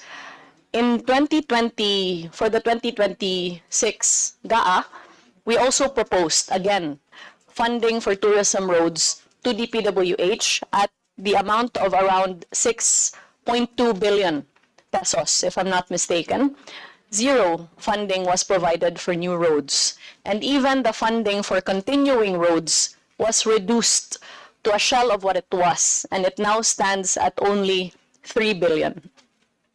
So we view this of grave concern, considering that this will stagnate the development of our destinations and unnecessarily quell opportunities for our emerging destinations to be discovered, highlighted, and promoted.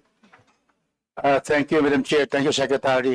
Clearly, there is a need to restore the budget that have been given to the Department of Tourism on the trips. In other words, how can we continue to be able to develop our tourist sites in the different parts of the Philippines, not only in Luzon or Metro Manila? We're talking of bringing out all of this development in the region, especially in Mindanao. So in the proper time, Madam Chair, I would be asking that this committee be able to recommend to the plenary the restoration of at least 6 billion for the roads leading to tourist destinations. Second, the branding has been reduced so much. How can we be able to project abroad our brand of being, our country is so blessed. I have been to many places, but the Philippines, with our beaches, with our mountains and hills, and our good people and kind people, this is a natural destination all over the world. And that is why we have to have a branding. What the Secretary can say about the branding expense budget? Suffering a nearly 95% reduction in our branding has significantly limited our ability to compete as well as we can with our direct competitors in the ASEAN, whose branding and promotions budgets by comparison are in the billions of dollars. So to be perfectly frank, while the expectations for international arrivals soar, the branding budget for the same has significantly been reduced. And so there is a gross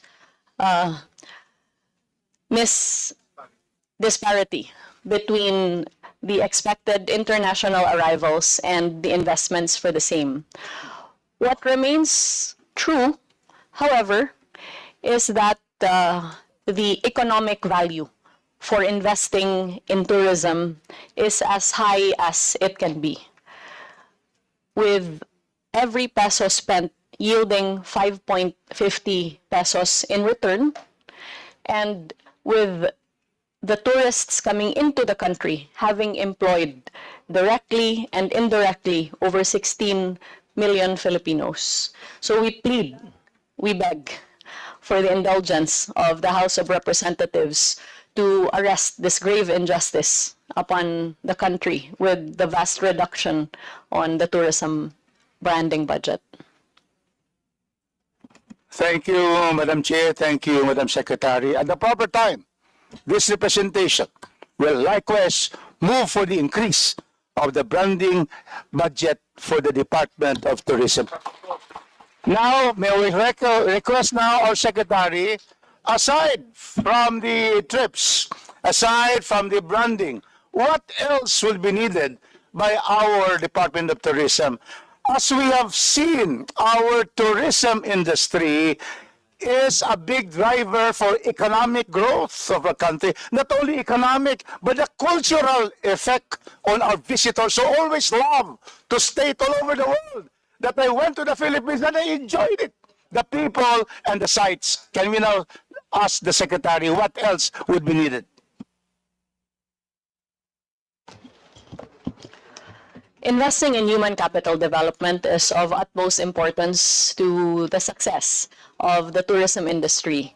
And therefore, we have always lobbied for the increase in funding as far as trainings in tourism skills are concerned, because these ensure that those that wish to come into the sphere of tourism enterprises are properly equipped, and those that are already in the tourism industry have opportunities for career advancement. And so it's very important for us for there to be sufficient funding for tourism industry skills development, continued investment in our Filipino brand of service excellence programs, as well as support for our regional offices whose tourism circuits continue to be mounted that focus on heritage, culture, and arts promotions of their specific destinations. Madam Chair, because of lack material, I think the bell is about to ring. I anticipate it. So therefore, I would just like to request our secretary to submit. Steve? I only now have 30 minutes. 30 seconds. Nag-react agad. So for the secretary to submit all of this priority budget request that we, with our chairperson and our presiding officer, Congresswoman Escudero and Congressman Coco Yap, will be able to bring out to our committee and in the plenary. Kindly submit what are needed. I have heard already. One is our trips. Second is the branding expense. Third is training. And what others are quite reasonable for us to include in the budget. I finish now because that second bell has rung. Thank you very much, Madam Secretary. And we continue to support the Department of Tourism 100%. Thank you. Thank you very much, Vice Chair Rufus Rodriguez, for your full support to increase the budget of the Department of Tourism. I now recognize from the majority, fellow Vice Chair Lalo Matugas. Thank you, Madam Chair. Before I'll ask my question to the Secretary, I would like to make a comment regarding the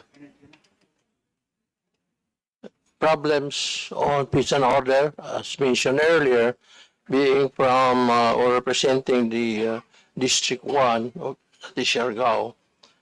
This problem on Israeli, it occurred, started early this year.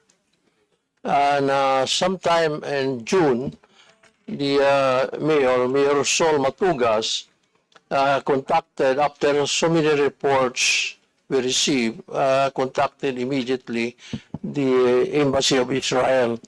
And the good ambassador immediately dispatched his consul, and this problem on Israelis being initially settled.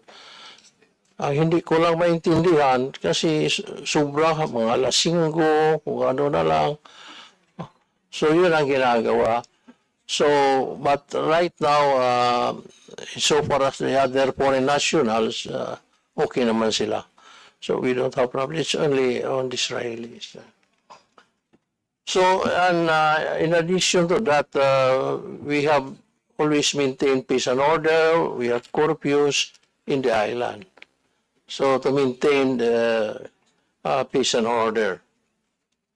Now, Madam Secretary, I would like to bring to your attention, and probably you have already heard the news about the exorbitant fees of round-trip tickets to my district, Siargao Island. In fact, former DOTR Secretary Vince Dison summoned all airlines to a meeting last week just to discuss this matter. Airfares to Siargao are much higher than to other local destinations, which hurts our tourists, especially our local tourists. For example, this morning my staff tried to book a flight for October 1 to 4 for Siargao, and it cost almost 22,000 per round trip. Oh, malayo pa yon. But as the day comes nearer, the price of this ticket tumataas. So my question, what actions are the Department of Tourism taking to make flights more affordable? What measures are being considered to promote fair pricing, more route options, and better access to Siargao, to my district? Madam Secretary. Madam Chair, we fully agree with the concern that the prices of airline tickets to Siargao or to any other domestic destination in the Philippines should not be excessively prohibitive. That being said, while we recognize that the airline industry is a deregulated industry, therefore taking much of its operations out of the ambit of government regulation, the Department of Tourism has been very aggressive in coordinating with the Department of Transportation to demand that prices of airfares be rationalized and reduced in order to not affect the competitiveness of our island destinations. I actually attended the meeting that was called by Secretary Vince last week with all of the airlines and propounded our position that the excessive airfares are having a significantly negative impact upon the competitiveness of our island destination. Prior to that, we also convened a meeting between the Civil Aeronautics Board, the CAAP, the DOTR led by former Secretary Vince, as well as our travel agencies, tour operators, and tourism stakeholders, in order to also express their frustrations as far as the fluctuating and excessive airline tickets. With that, the DOT submitted to the Civil Aeronautics Board our request.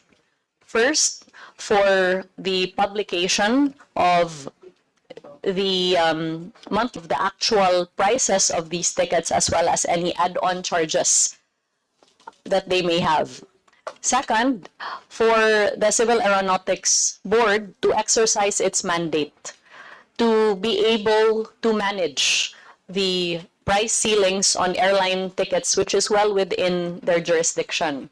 My understanding is that since the intervention was made initially by Secretary Vince and with the opinions delivered as well by the DOT, Philippine Airlines, for example, has since suspended its highest fares, highest fare classes. Although I pointed out to them that even the third-tier fares are still not as competitive as other destinations.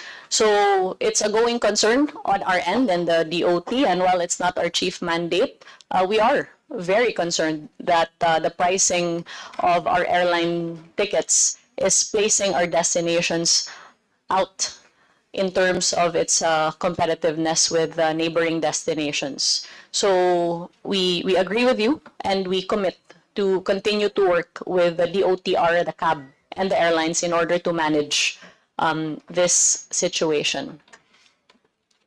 According to some people, it's more cheaper to go to Hong Kong than to go to Siargao. Do we have a specific law that will regulate this pricing, Madam Secretary? As far as I'm aware, Madam Chair, and I just wish to highlight that this is not the mandate of the Department of Tourism. As far as I'm aware, the Civil Aeronautics Board is armed with a mandate to regulate the price ceilings of airline tickets.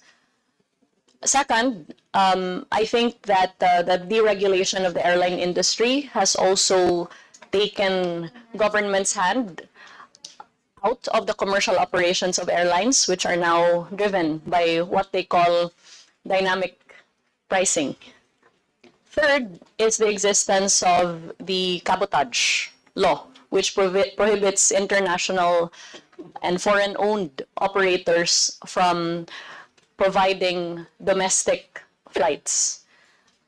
The confluence of these legislative measures, I think, takes control out of government and almost entirely places it within the hands of the commercial viability of private airline operators.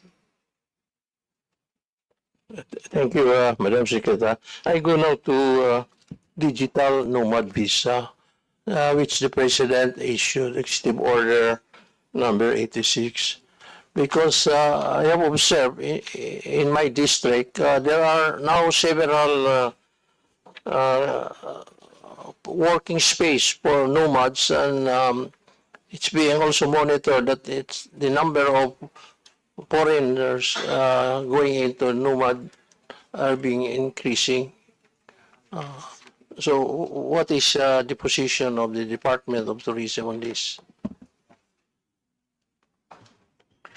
We fully support the President's issuance of an executive order to provide digital nomad visas, recognizing that global statistics show that digital nomads actually are made up of working professionals that tend to stay longer, spend more, and provide more value with their stay in our communities. My understanding is that the rules to implement the executive order have been signed by the agencies concerned, and the issuance of the digital nomad visas is directed to already ensue within this year.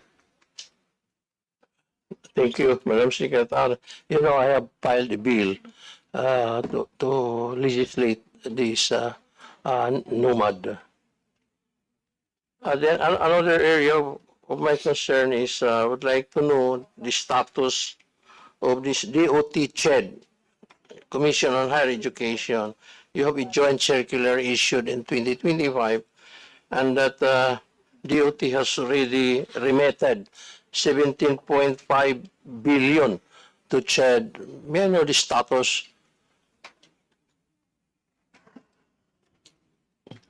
Madam Chair, when I came in 2022, I was made aware that billions of the travel taxes that had been paid by our fellow Filipinos had been remitted to CHED. And therefore, one of the first things that I did was to write to CHED and to request for a full accounting and liquidation of the utilization of these funds, knowing fully well that the Tourism Act mandates the use of travel taxes accruing to CHED singularly for tourism-related education programs. This discussion has resulted in the signing of a joint administrative order between the DOT, the CHED, and TIEZA in order to provide clear-cut guidelines that would ensure the transparent and full utilization of these travel taxes for the purpose for which the law intended, and that is for tourism-related education. Whether it pertains to investing in facilities, in schools that offer tourism and hospitality courses, investing in research and further study by the faculty, or investing in tourism programs for our tourism and hospitality students. We have recently also signed the implementing rules and regulations for this JAO, and it is our sincere hope that the CHED will religiously implement this document that will secure a utilization of the HEDF in accordance with law. Thank you, Madam Secretary. Before I would like to manifest that I joined Congressman Ropus in supporting the increase of your budget. Thank you, Madam Chair. Thank you very much, Vice Chair Matugas. I now recognize Representative Attorney J.P. Padiernos from the minority. Good morning, everyone, Madam Chair and the Department of Tourism. So before I begin my questions, I'd just like to commend the Department of Tourism regarding my previous visit in Osaka for the World Expo. So that was a very entertaining, interactive, and without bias, I think one of the best in the World Expo. So congratulations to the Department of Tourism. So, Madam Chair, the Department of Tourism is proposing a 3.1 billion budget for 2026 with 500 million earmarked for branding and promotion. I would just like to ask the DOT what, because for some reason, should we really focus more on branding and promotion? Should we put more focus on improving our infrastructure, such as, you know, our airports, our roads that was mentioned? Because a lot of our foreign tourists find it hard to travel or go to our country because of these lack of infrastructure. So my question is, what are the move, or what is the status of and direction of the DOT with regard to this matter? Thank you, Madam Chair. Investing in branding and promotions and investing in tourism infrastructure does not have to be mutually exclusive, and they can in fact go hand in hand. And a perusal of our National Tourism Development Plan from 2023 to 2028 would indicate that tourism infrastructure is the #1 priority of the Department of Tourism, considering the Philippines' standing in the global sphere of nations as far as tourism infra is concerned, placing us at only 75th in 2021 and 69th in 2024, according to the World Economic Forum. So whether it pertains to tourism roads, airports, seaports, land travel by way of roads and bridges, we have always advocated for more investments in tourism infrastructure.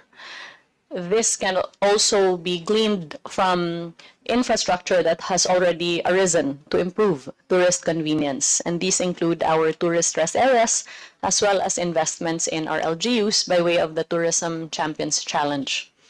We commend our President for his aggressive approach towards the privatization of our airports that has resulted in the privatization of the NAIA airports, the privatization of the Bohol Airport, as well as the Laguindingan Airport, and forthcoming privatizations of other regional gateways. We fully support any measure that will make travel as convenient as possible for our tourists. And on the part of the Department of Tourism, we have also considered the human component, the experience of our tourists, that it be positive overall, which is why through our Filipino Brand of Service Excellence trainings, we have also actually trained tourism frontliners that are in our gateways, such as airports, seaports, and other terminals. Meanwhile, the necessity of continuing to ensure that the Philippines is a top-of-mind destination to travelers from across the world is of primary importance, which is why we continue to plead with the House of Representatives to provide us with the resources that we need in order to compete equitably with our direct competitors in the ASEAN. So Madam Chair, do we have a status on, for example, Palawan, which has a lot of great destinations with regard to installing an airport? Is the DOT in talks with DPWH at least to, or DOTR, I suppose, with regard to this? The Puerto Princesa Airport in Palawan is fully operational, and the request that we have made to DOTR is for the expansion of the airport in terms of personnel, terminal, as well as runway, so that it can accommodate specific flights from international destinations. On the other hand, my understanding is that the operations of the Busuanga Airport are under the auspices of the CAAP, while the airport for El Nido, while private, I understand that, we have already proposed to the OTR that there be intervention on the part of the OTR to the private operator so as to provide more equitable access to the public as far as that airport is concerned. Follow-up question, Madam Chair. So, aside from infrastructure issues, there are also concerns on safety. So, we know that we used to have a lot of South Koreans and Chinese tourists coming to the Philippines, but tourist arrivals from South Korea, for example, fell by 19% in the first 5 months of 2025 because of safety concerns. So is it really more dangerous now in the Philippines, like compared to our neighboring countries like Thailand or Malaysia? And how are we addressing these issues?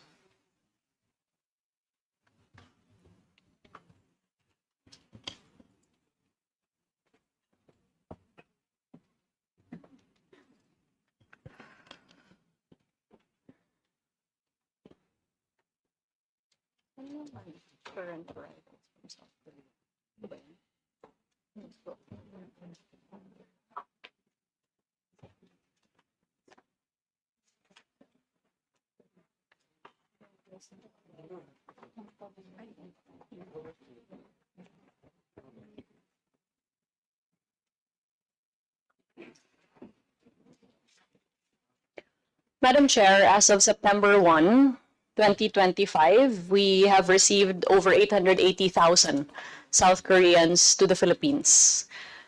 And while we understand the concerns pertaining to the decline, we wish to highlight that the decline is not isolated to the Philippines, meaning that there have also been declines on South Korean arrivals to Thailand at a negative 17%, Singapore at negative 2%, Cambodia at negative 7%, Vietnam at negative 2%. So the trend of lessening Korean arrivals is not isolated to the Philippines, but is spread out across the ASEAN. That being said, we fully agree with the necessity of ensuring that the safety of our tourists in the Philippines is of paramount importance. Which is why when incidences pertaining to Korean nationals transpired, we immediately coordinated with the Department of Interior as well as the PNP, first to express our concerns, and second to request immediate intervention. I understand that the result of these discussions has been that the PNP has deployed an increased number of police specific to the NCR and including the areas where the crimes had transpired. And on the part of the DOT, we have also already proposed to Malacanang the formation of a national task force on tourist safety. In addition to that, we are also currently working with the Korean Embassy as well as the Korean community to express that we are willing to collaborate to ensure that we give priority to the safety of our guests, including tourists. That being said, we have and continue to train tourist police across our destinations, with over 8,000 tourist police having already been trained by the Department of Tourism under our Top Cop program. Thank you, Madam Chair. But Madam Chair, I have another question regarding the budget on modernization of the DOT, such as do we have a budget for improving our current mga bangka po natin dun sa Boracay, for example, or sa Palawan? Because compared to our neighboring countries, they have really invested on transportation in making it more convenient and easy for our tourists to go to the tourist destination. I was just wondering if we have already a budget for that, because if not, I believe we should push for additional budget so to accommodate this particular concern.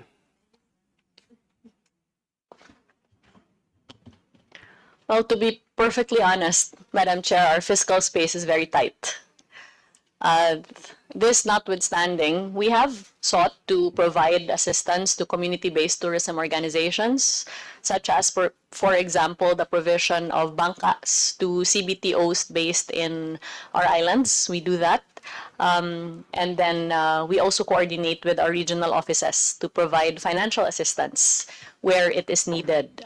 We also heavily rely on TIEZA to provide minor tourism infrastructure improvements in our island destinations. But we certainly welcome any additional funding from Congress to be able to provide more assistance to our community-based tourism organizations.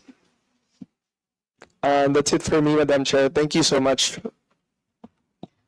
Thank you so much, Representative Attorney Jan Padiernos. I now give the floor to my fellow Vice Chair, Representative Brian Poe. Thank you very much, Madam Chair. Just a few questions for our secretary, our very hardworking secretary. The Department of Tourism, I believe that tourism in general equated for about 8.9% of our GDP in 2024. What is our projection again for 2025?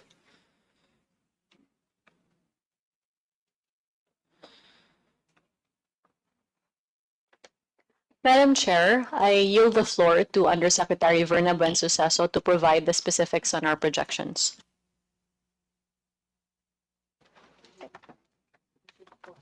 Yes, okay. Thank you very much, Madam Chair and Secretary. In terms of our tourism indicators, I think we need to also stress that if you take a look at the tourism indicators for 2024, we have already showed a very big rebound. And we have, in fact, surpassed our pre-pandemic levels in terms of key areas. For example, when it comes to internal tourism expenditures, we have already reached 3.86 trillion. This is already 103% over the 2019 level. So this has been driven, of course, by strong domestic spending, and over 3.16 trillion is fully recovered to 101% of our pre-pandemic levels. So this really underscores the vital role that we are playing and giving the domestic tourism as a backbone of the industry. In terms of our indicative projections for 2025, in terms of tourism employment, we're looking at 6.8 million, and also for gross value added, we're looking at 2.7 trillion. So these are the figures that we have so far in terms of our targets. And you would argue that there's still room to grow in terms of our domestic tourism. Tama po ba? domestic tourism is really showing a very high exponential growth. So we really look at domestic tourism as a major contributor to tourism development. Thank you. The reason why I asked that question is because ang sinabi niyo po, Madam Secretary, is that there's zero funding for tourism roads, no? Tourism infrastructure for roads from DPWH. Personally, from Pangasinan, it takes about 6 hours to get to 100 Islands from Manila. 2.5 hours of that is just Urdaneta to Alaminos. And that's because we don't have enough road infrastructure to ease the traffic burden internally within Pangasinan. So road infrastructure, if we had more spending for it, would ease the travel burden for domestic tourism. Another point on domestic tourism, it was mentioned earlier that under the infrastructure programs of the Department of Tourism would be the tourist centers.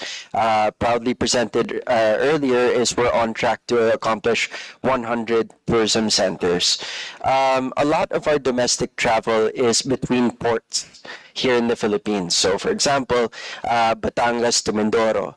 Along the way, there are areas where travelers would probably want to rest. Are any of these tourism centers near our ports to help our domestic travelers?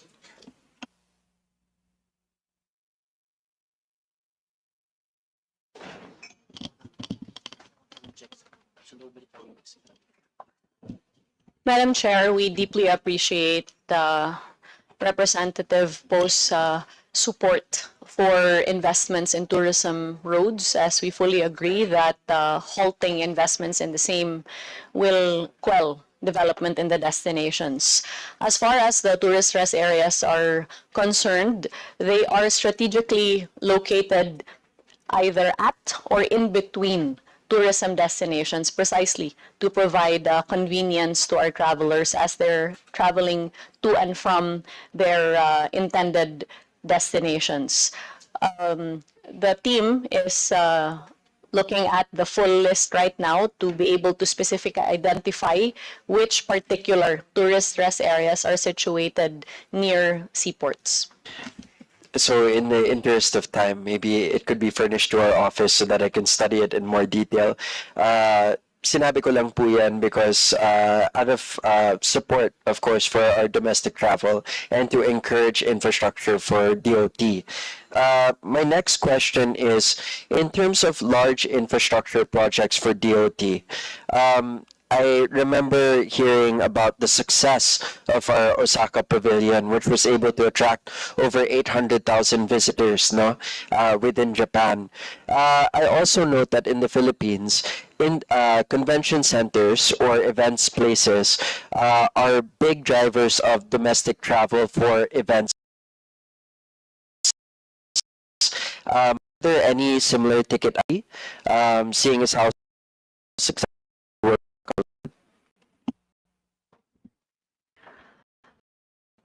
Madam Chair, my understanding is that of the Philippine International Expo Center that is spearheaded by our First Lady, and that is pegged to be completed, if I'm not mistaken, by 2027, which will elevate the status of the MICE competitiveness of the country.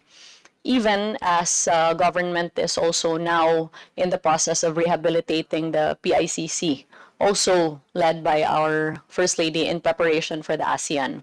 We're also very grateful to the private sector for continuing to invest for MICE in the Philippines. As a matter of fact, set for completion before the end of this year is a new Mactan Expo Center from the Mega World Group, and the SM Group is also building the biggest SMX in the Philippines, also in Cebu.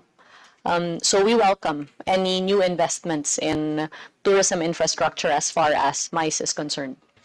Madam Chair, the reason why I asked this is because economically speaking, if you take a look at, for example, Iloilo City, the Iloilo Convention Center contributed 800,000 visitors to Iloilo City in 2018 out of 1.2 million visitors to Iloilo City that year. convention centers are a good way to promote domestic travel. And I bring this up because, for example, in Region 1, unfortunately, we don't seem to have a major convention center to drive more local traffic of professionals from all over the Philippines to our provinces for development and tourism. Kaya para sa akin, nahihinayin ako na kulang tayo sa mga convention centers sa iba't ibang mga probinsya, lalong-lalo na sa probinsya namin sa Pangasinan, being a gateway province to the rest of Region 1. Unlike airports and other major infrastructure that would entail DOTR or DPWH's heavy involvement, convention centers, events places are things that I believe the DOT can invest in to help spread out domestic tourism and help attract international tourism. So if there are any projects that this representation can support in terms of more infrastructure towards tourism, this is important. And again, going back to my initial question about the GDP for 2025 in terms of our projection, I bring this up because 8.9% in 2024 is not a small amount to be neglected. Infrastructure development for the Philippines in terms of tourism will definitely help attract international tourism, but also drive more domestic tourism. Ang complaint lagi ng mga kababayan natin is the travel time between provinces. Either nahihirapan sila dahil tumataas ang terminal fee between provinces. Another complaint is the condition of our ports and airports for domestic travel, but easily addressable and something that receives zero funding from DPWH is our road infrastructure leading to our beautiful beaches and destination locations. So if we can Madam Chair, if we can support the DOT in creating more meaningful infrastructure here in the Philippines, I believe we should do so. At sana hindi nila makalimutan ang probinsya natin sa Pangasinan. Ayun lang po. I yield the floor. Thank you, Vice Chair, Representative Brian Poe. I now recognize from the minority, Representative Nico Daza. Thank you, Madam Chair. Sa aton DOT family, former President Gloria Macapagal Arroyo, our members, our honorable members here in attendance, upay nga aga sa ating natanan.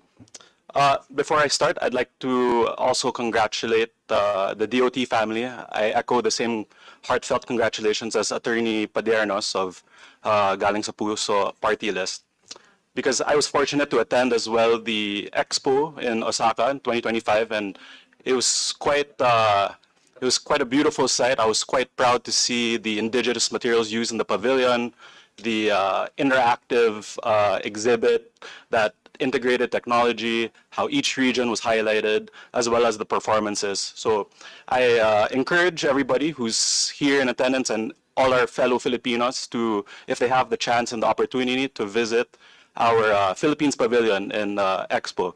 So I'd like to congratulate them on that. And I'll begin now my questions. Under the leadership of Sec Frasco, I have to commend the demand-driven approach. As you mentioned, one of the biggest concerns or needs of tourists is the availability of cleanly restrooms. So one of the main projects that that the DOT has approached or has implemented is the implementation of tourism rest areas. May I ask, how do we determine where do we implement these tourism rest areas? How many do we have? And are there further plans to expand these tourism rest areas in other regions and other provinces that currently do not house these tourism rest areas?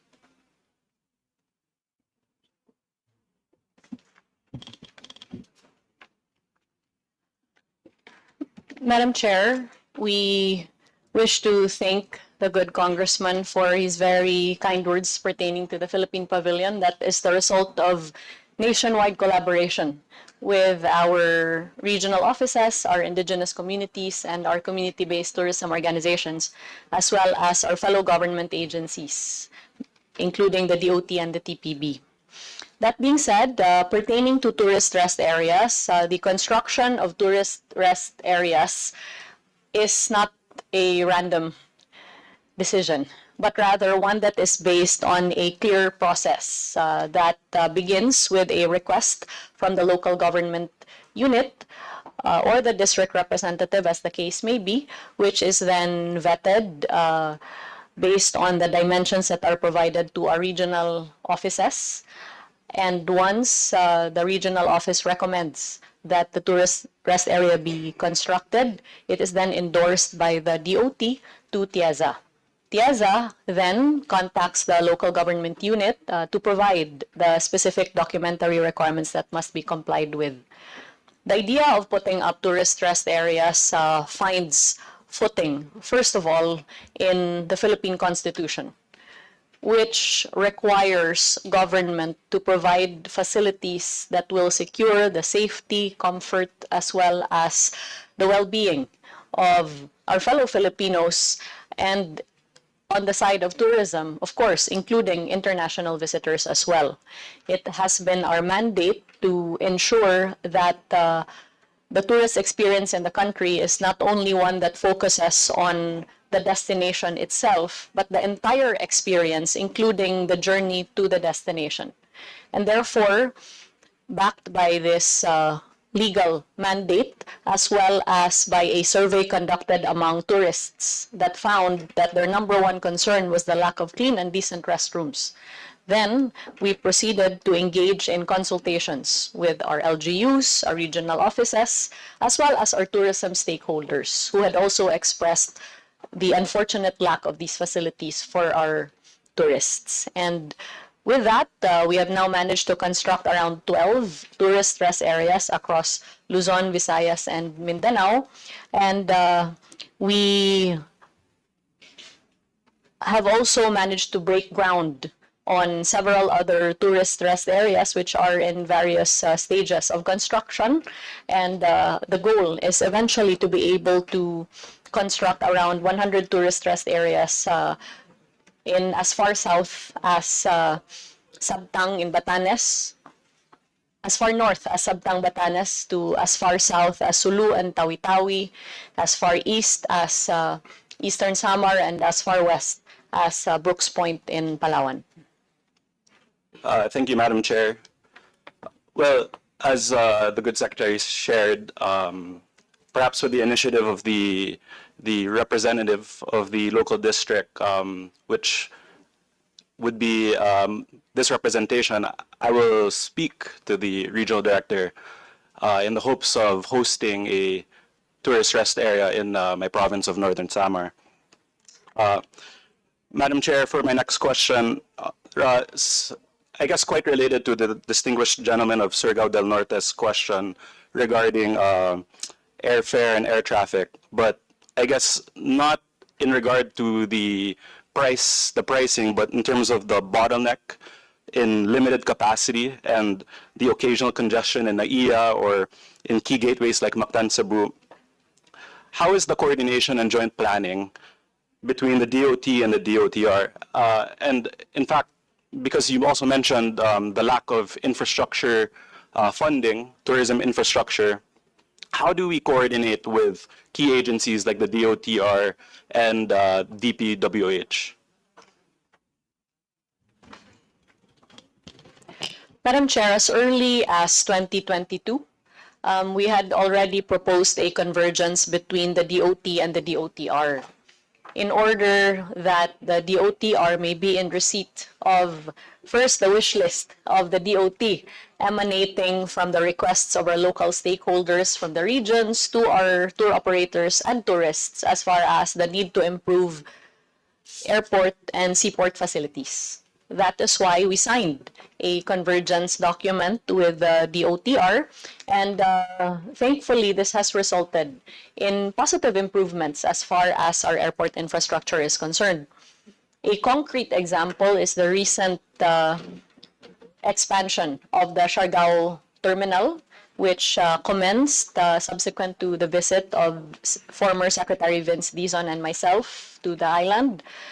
We have also seen through our president's aggressive push for privatization, the privatization of essential gateways such as NAIA, which will result in expanded capacity to the number of passengers per year, privatization of Bohol, Laguindingan, hopefully Iloilo, to include as well Dumaguete and Bicol. Even as we continue to coordinate with already privatized airports such as Mactan, Cebu, as well as Clark International Airport. But the simple reality is that in terms of the availability of air seats to the Philippines compared to its competitors in the ASEAN, the Philippines ranks at number 6. And the 99% dependency of the Philippines on air travel therefore makes it severely difficult to compete in terms of our neighbors who enjoy international landlocked borders. With this, so we have been very aggressive in our routes development team that coordinates with the DOTR, CAAP and CAB. And this has resulted in the mounting of several new international routes that include San Francisco, Paris, forthcoming for New Delhi, Vancouver, Brisbane, as well as the inclusion and resumption of flights from our ASEAN neighbors and Asia as well. Madam Chair, it was disclosed alarmingly that the tourism roads infrastructure projects, I believe, will be zeroed out. Is that correct? For 2026, there is zero funding for new roads and around 3 billion for continuing roads, Madam Chair. Madam Chair, may I ask the good secretary if this is a primary concern of the DOT, how did we coordinate this with the DPWH? How can we perhaps strengthen this so that DPWH will also prioritize the concerns of our good department, the DOT? Madam Chair, since 2022 and every few months thereafter, we have written and coordinated with DPWH persistently in order to secure funding for new and continuing roads. And the latest of which was our request for 6.2 billion pesos in funding for new roads for 2026. Unfortunately, this did not fall within the priorities of the DPWH, and the DOT, not being the mother agency of these funds, can only do so much. But we do continue to endorse any request for tourism road that is fully vetted by and endorsed by our regions. Well, Madam Chair, with the former DOTR Secretary Vince Dizon now as the Secretary for DPWH, it's my hope, this representation hopes that the DPWH will provide or give more priority to the requirements and the needs of the DOT. For my next question, Madam Chair, as we've discussed, tourism road infrastructure is at zero funding for next year, and our branding has also been severely reduced, and that our national competitors have largely surpassed their pre-pandemic arrival numbers. Given what it is, and given what our NEP is for the Department of Tourism, what specific strategies are in place to be more competitive and to address our concerns when it comes to, obviously, to tourism?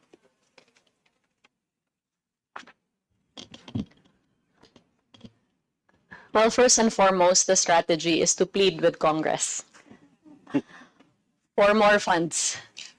Because the more that you invest in tourism, the more that it will yield for the country, whether it's in terms of arrivals or jobs or contributions to the economy. That being said, we continue to be guided by our National Tourism Development Plan and heavily rely on collaboration between the public and the private sector. whether it pertains to our continued advocacies for investments in tourism infrastructure, expansion of connectivity, the maximization of international and domestic tourism by way of heavy promotions through joint promotion exercises with our domestic and international partners, or coming up with flagship tourism initiatives that ensure that the benefits of tourism are felt across our destinations. These include our Philippine Experience program, our continued investments in dive tourism, gastronomy tourism, film tourism, heritage, wellness, cruise, and the conscious approach towards positioning and reintroducing the Philippines not merely as a one-dimensional destination, but one that covers a full experience for any type of traveler. Given our challenges as far as headwinds are concerned pertaining to markets such as Korea as well as China, we have also made a conscious effort to aggressively pursue opportunity markets such as India, which is why the Philippines is now visa-free for Indian nationals coming into the country. For the first time in many years, there will be a flight from Delhi to Manila beginning October 1.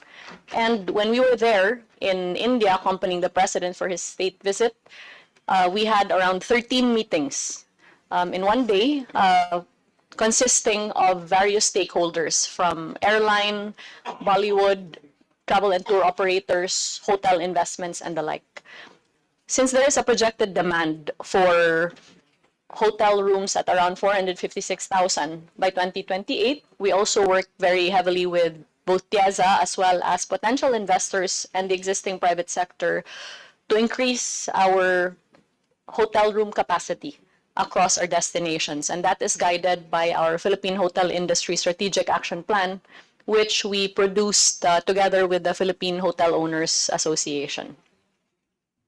Now, Madam Chair, correct me if I'm wrong, our contribution to the GDP by the Department of Tourism is about roughly 9%, correct?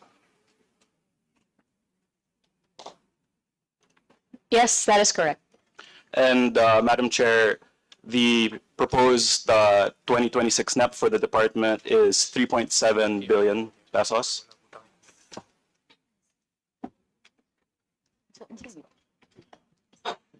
Yes, yes, Madam Chair.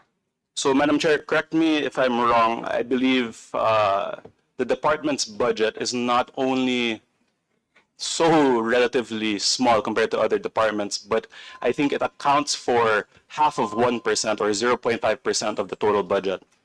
I believe this isn't commensurate to the value that, as the good secretary shares, it is a high-yielding economic driver. And the good secretary also mentioned that tourism is not just about leisure, it's about livelihood and about nation building. And as my predecessor, the former Congressman Paul Daza shared, the budget is not just a fiscal allocation, but a strategic investment in our nation's future. So this representation would like it to be known, and I would like it to show on the record that I fully support the Department of Tourism, and it is my hope that we can appeal to this august body that we can not only support our DOT family, but also help increase their budget for what is equitable and I believe correct and right for the investment of our nation's future. Thank you. Thank you, Madam Chair. Thank you very much, Representative Nico Dizon, for your manifestation. I now give the floor to Deputy Speaker Bambi Amano. Okay. Representative Salvador Plato. Not around. Representative Vice Chair, my fellow Vice Chair Ando Ominal. Around. Okay. How about Representative Gina De Venecia? Here. Vice Chair Edwin Ongchuan? Wala rin. Representative Son Shimura? Wala rin. Representative Roy Loyola. Not here also. Deputy Majority Leader Howard Ginto.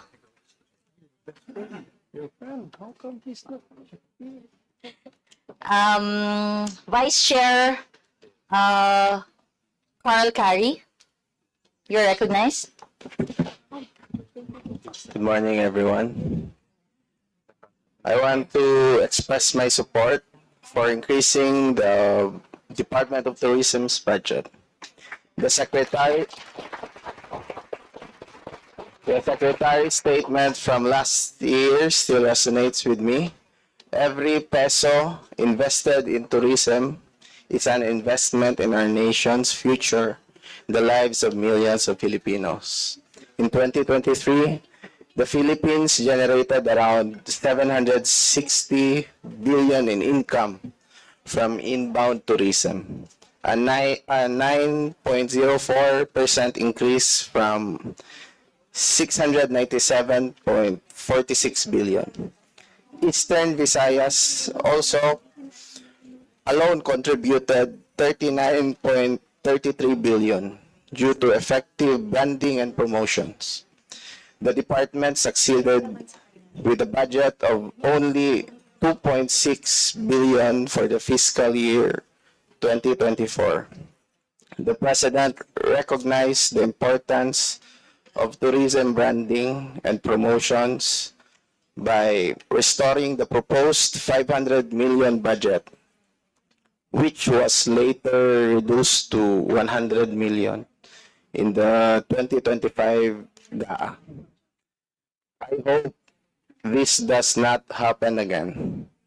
Every province in our country is worth showcasing, and we need the proper branding and promotions, which the DOT is effectively and rigorously doing.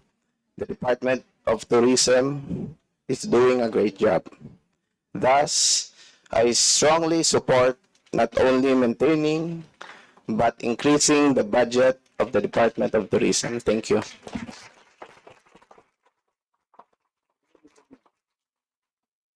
Thank you very much, Vice Chair Carl Carey. I now recognize Representative Joboy Aquino. Thank you, Madam Chair. Good morning, Secretary and DOT family. I'll just go straight to the point. I'd just like to talk to our regional director, Region 13. If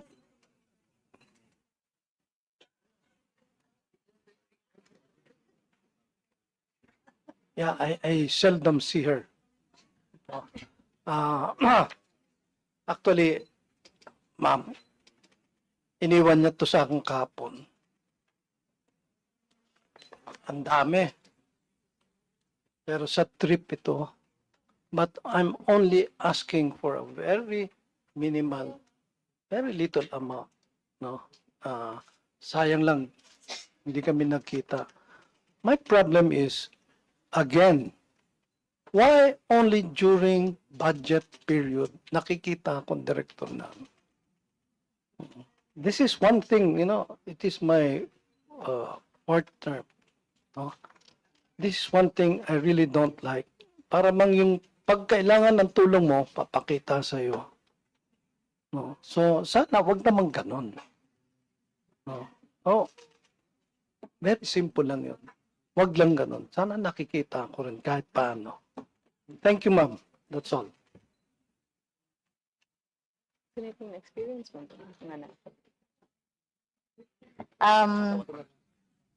Thank you very much, Representative Joboy Aquino.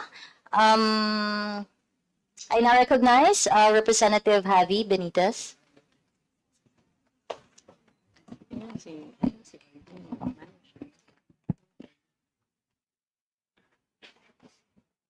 Madam Chair and Madam Secretary, first of all, I'd like to congratulate the Department of Tourism and the whole tourism family for a job well done, considering all the challenges in terms of in our transportation, in our infrastructure, You have brought in much revenue with about 750 billion, if I'm not mistaken, and has reached pre-pandemic levels.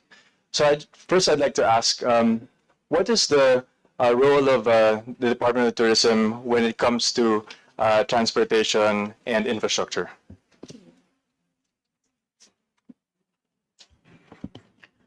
The role of the Department of Tourism is largely limited to advocacy work, considering that the primary mandate to construct and fund tourism infrastructure in general is with the DPWH and with the DOTR as far as transportation is concerned. On the other hand, the TIEZA, being an attached agency of the Department of Tourism, is also working in close collaboration with the Department of Tourism in order that we may be able to provide tourism infrastructure interventions as necessary in the destinations that require it.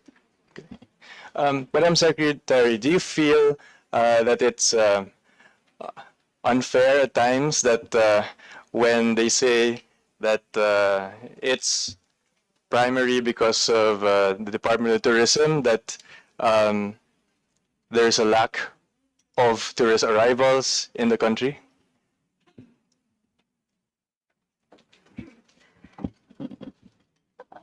Well,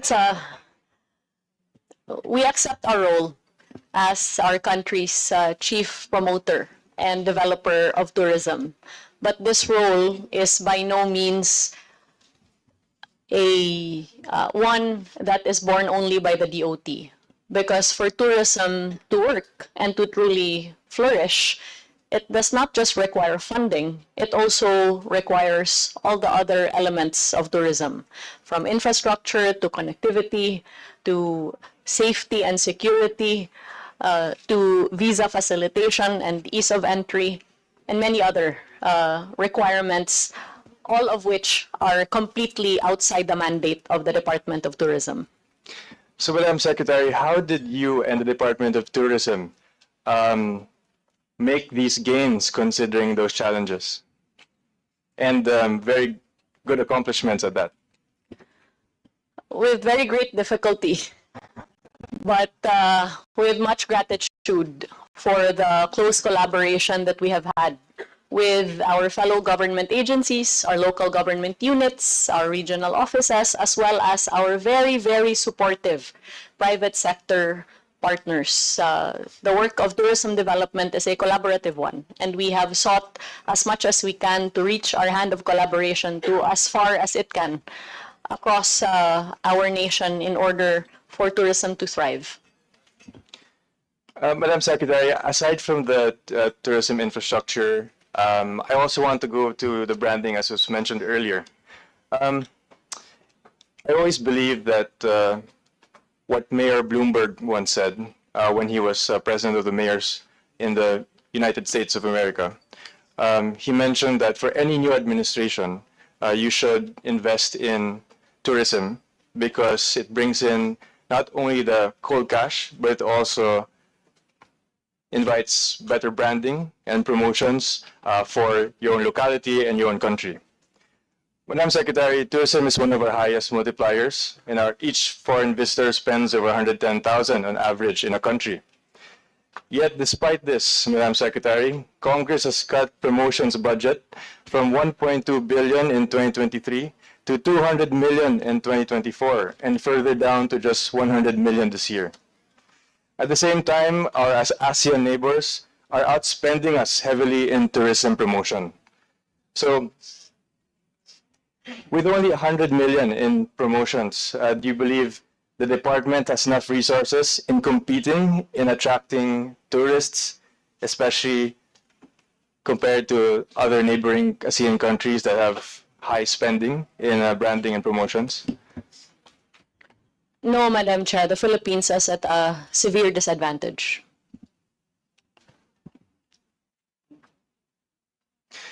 So, Madam Secretary, given the tourism that brought in a record of 760 billion in receipts in 2024, isn't it a paradox that our branding budget is being cut to just a fraction of that 1%? Yes, it is. So if Congress restored your promotions budget, what kind of return of investments could we expect in arrivals and returns? Do you think that not only restoring but certainly increasing will yield enormous benefits for our country? Yes, for every peso spent on tourism, the return is at 5 pesos and 50 centavos. And for the tourists that come in and around the country, they manage to benefit over 16.4 million Filipinos. And therefore, apart from giving us the opportunity to increase arrivals, increasing tourism investment will also give us the opportunity to increase our economic contribution to our country, as well as the opportunity to provide gainful livelihood to our fellow Filipinos. Thank you, Madam Secretary. I'd also like to commend the Department of Tourism as being part of the Tourism Champions Challenge. I believe it was such a great effort that you have done. As a former mayor of Victoria City, we were the fortunate recipient of the Tourism Champions Challenge. I believe not only in the province, but I believe in the region of Negros Island. So I'd like to thank you so much. Thank you for that, including Tiaza. Maraming salamat po. In Victorias, we have seen it certainly positively, and I'd like to thank you for coming to our city. I also want to share that the Negros Island region does not have any budget for tourism in the NEP for 2026. Madam Chair, I'd like to put that on record. Madam Secretary, do you believe that having a budget for tourism for the Negros Island region will benefit the newly created region where I'm from? Yes. Madam Chair, we wish to clarify that the Department of Tourism actually proposed funding for the Negros Island region, but which was not approved by the DBM. With that, we are sourcing funds from our current year's allocations in order to provide support for NIR. Thank you so much, Madam Secretary. And I also believe that DBM has approved 15 plantilla positions for DOT. So we're hoping that gets operationalized. I believe the Negros Island region has such great promise and potential. On that note, I'd also like to thank Madam Secretary for fully supporting our Terra Madre. Siguro ipropromote ko na rin dahil nandito na rin tayo. So November 19 to 24, Madam Chair, we will be hosting an Asian slow food movement event, which will bring in the best chefs and mixologists. And I believe that tourism, and international tourism, will put Bacolod not only on a local or domestic food map, but certainly an international one. So I'd like to make sure last two on me. Alam ko medyo Let's wrap up. Representative Benitez. Malapit na mag good afternoon tayo. So I'd like to ask a question on maybe inquire about the present condition of the employees who were displaced from duty-free as a result of its reorganization in 2023. Were all of them paid already, and have they received their due benefits? Madam Chair, I'd like to yield the floor to the head of agency of Duty Free to answer the question. Thank you, Madam Secretary. Thank you for the question. As to the status of the DFPC restructuring plan, out of the 491 that were separated, 406 of which have been paid already, while the remaining 84 employees were still waiting. They're still waiting for cases that they have a standing CSC appeal, while the others are waiting for the CSC decision on non-placement appeal of colleagues. And lastly, and the remaining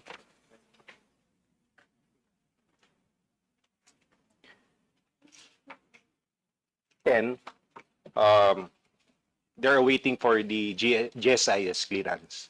Once all those um, uh, concerns has been addressed, the FPC is fully committed to settle the pending claims of the employees. Thank you very much, Representative Harvey Benitez. Sorry, Madam Chair. One last question. Okay. Last na. So as the committee chairman of the Special Committee on Creative Industries, Madam Secretary, I have to ask this. Alam natin na yung film tourism and creative tourism, especially sa South Korea, maraming napupuntahan ng mga locations, pati New Zealand for Lord of the Rings. Sa atin domestically, ang dating called Tadhana. Madam Secretary, meron ba tayong key strategies para sa ating film tourism dito sa bansa? Madam Chair, so vast are the opportunities for film tourism development, and so important is it as a priority of the department that we have actually formed an office of film and sports tourism to focus on this priority program. With that, we are actively pursuing possible investors, producers, and the like for film tourism, ranging from our engagements with producers and filmmakers from Hollywood to our recent engagements with producers from Bollywood.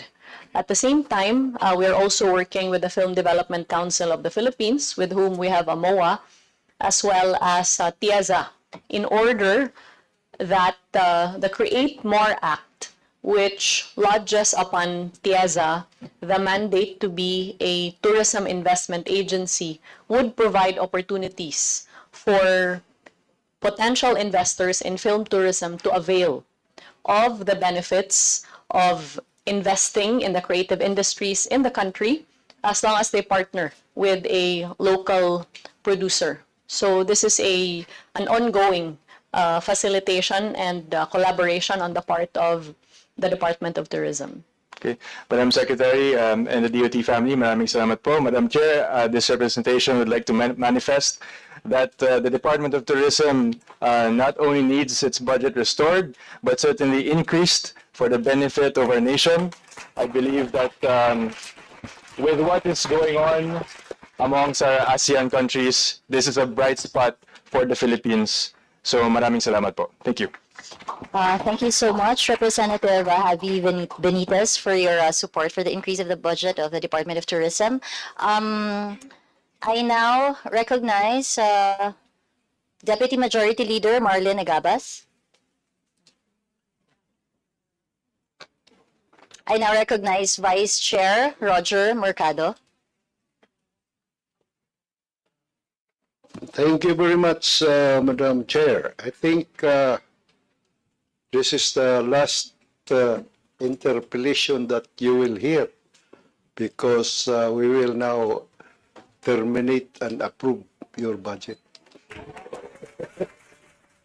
So, before the motion will be made, I just would like to thank our chairman, the Honorable Maika Swansing, and our secretary,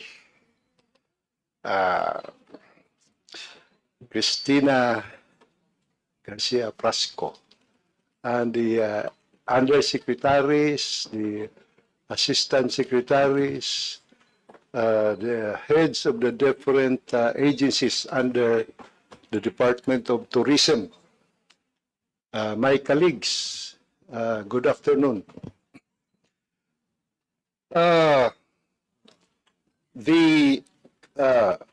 This representation is here and is gathering the courage to speak because of the mandate that our people has given me last election.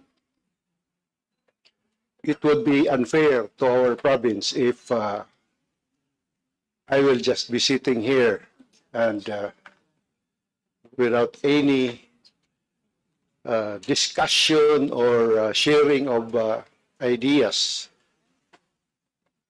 for the benefit of our province and people. So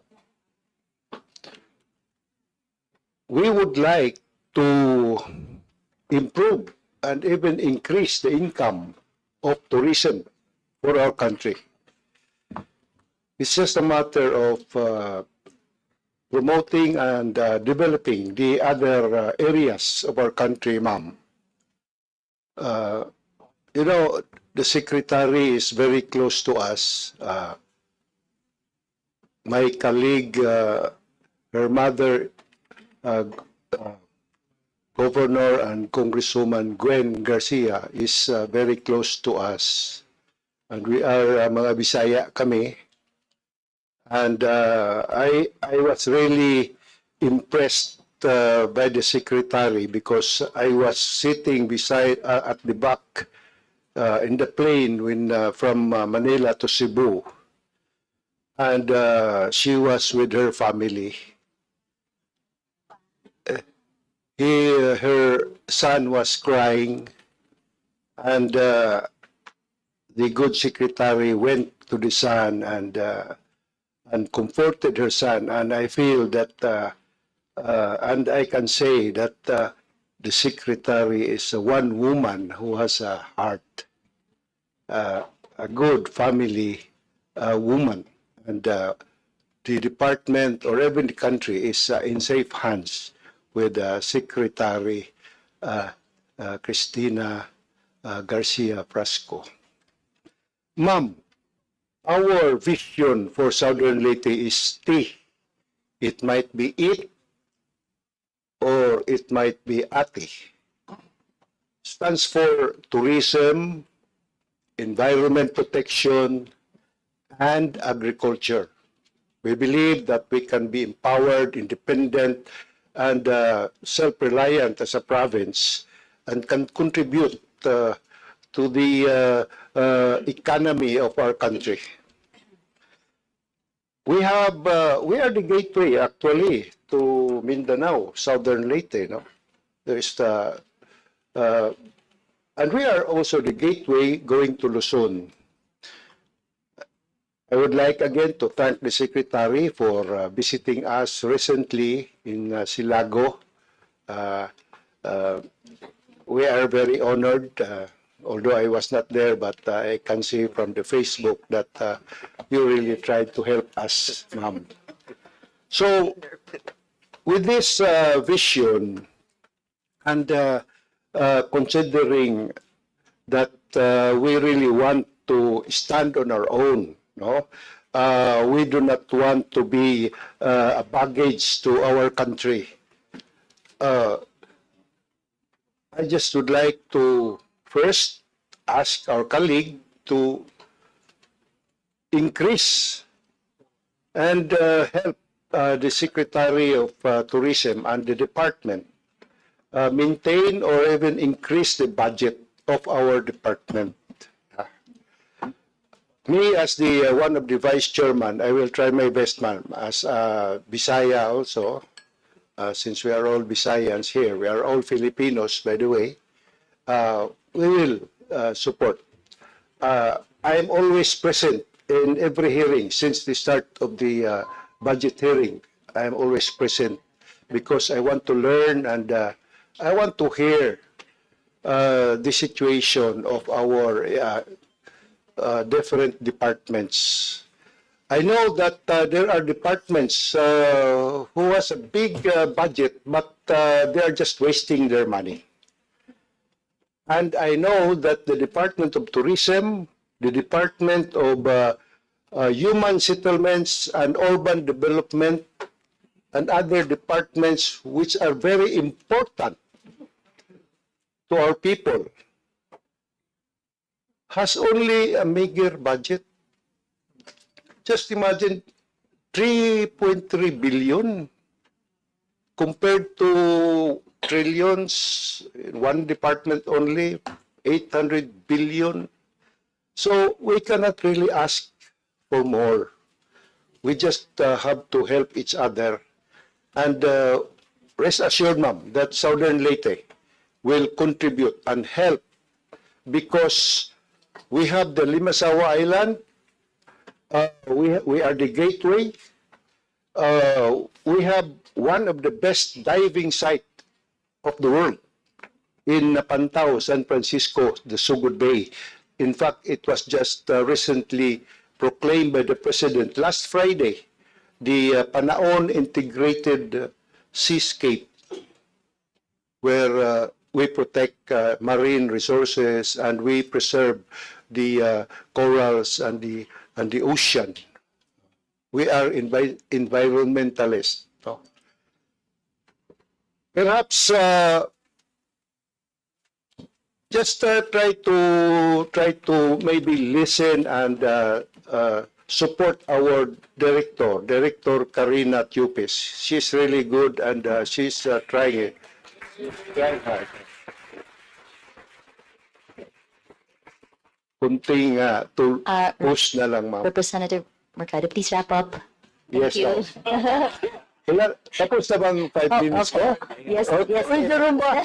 Hindi ko alam. I was parang emotional kasi ko. It became passionate. But anyway, ma'am, pareho naman tayo mga Bisaya. Ayaw taon kalimti ang Southern Leyte.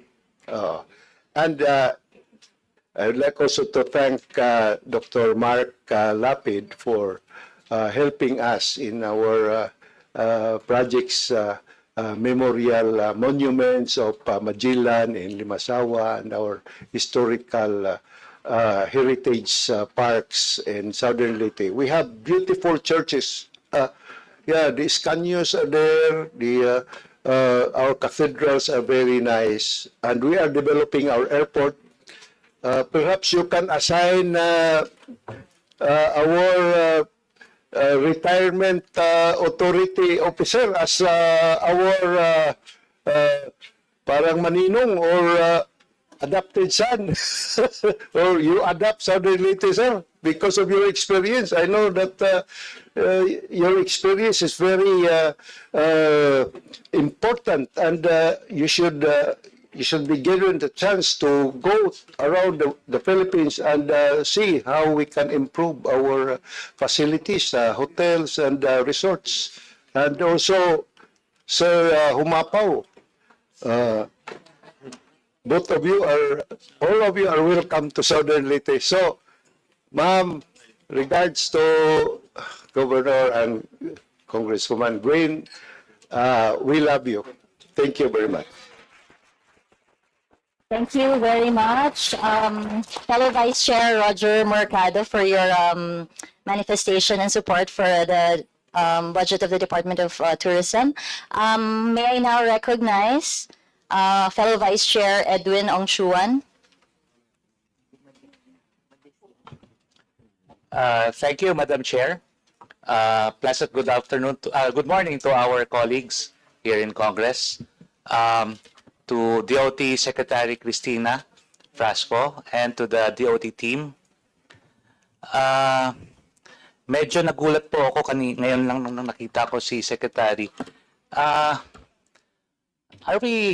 Does DOT have an endorser to promote Love Philippines sa department? Actually, hindi na po kailangan. The good secretary herself is the best endorser. Out of respect to our colleague from the 17th Congress, kay Tita Gwen Garcia, who is a close friend of my father, former Congressman Emil Ong, I fully support the programs of DOT.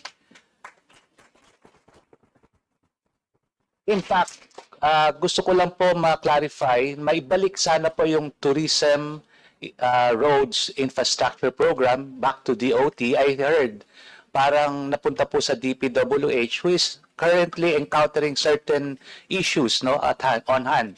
So sana po the trip program ay maibalik po sa Department of Tourism. And of course, I'm joining my colleague here, kay the representative from Southern Leyte, in praising our very own RD Karen Tiopes for a job well done. Yun lang po, Madam Chair. My respect to Tita Gwen. Mabuhay po ang DOT. You're in safe hands. Thank you, Vice Chair Ong Chuan. I now recognize Deputy Majority Leader Marlene Agabas. Thank you, Madam Chair. To the DOT family, my dear colleagues, magandang hapon po sa ating lahat. So, I am from the 6th District of Pangasinan. Ang aming pong distrito ay 2.5 isang oras mula Manila hanggang sa aking distrito. So gusto ko lang po introduce ang distrito ko. Marami pong pwedeng puntahan doon. Talagang nakaka-contribute po kami sa economy. Ang summer capital po ng Pangasinan, if not Region 1, ay nasa distrito po namin. Baliko, San Nicolas. Pwede po ninyong i-search sa YouTube o i-Google. So ang temperature po doon, ang climate ay napakalamig. Mas malamig pa sa Baguio. And we can brag, excluding the pollution. So, napakalapit po niya sa T-Plex, so very accessible. Kung ano po nag-grow sa Baguio, nag-grow din po doon.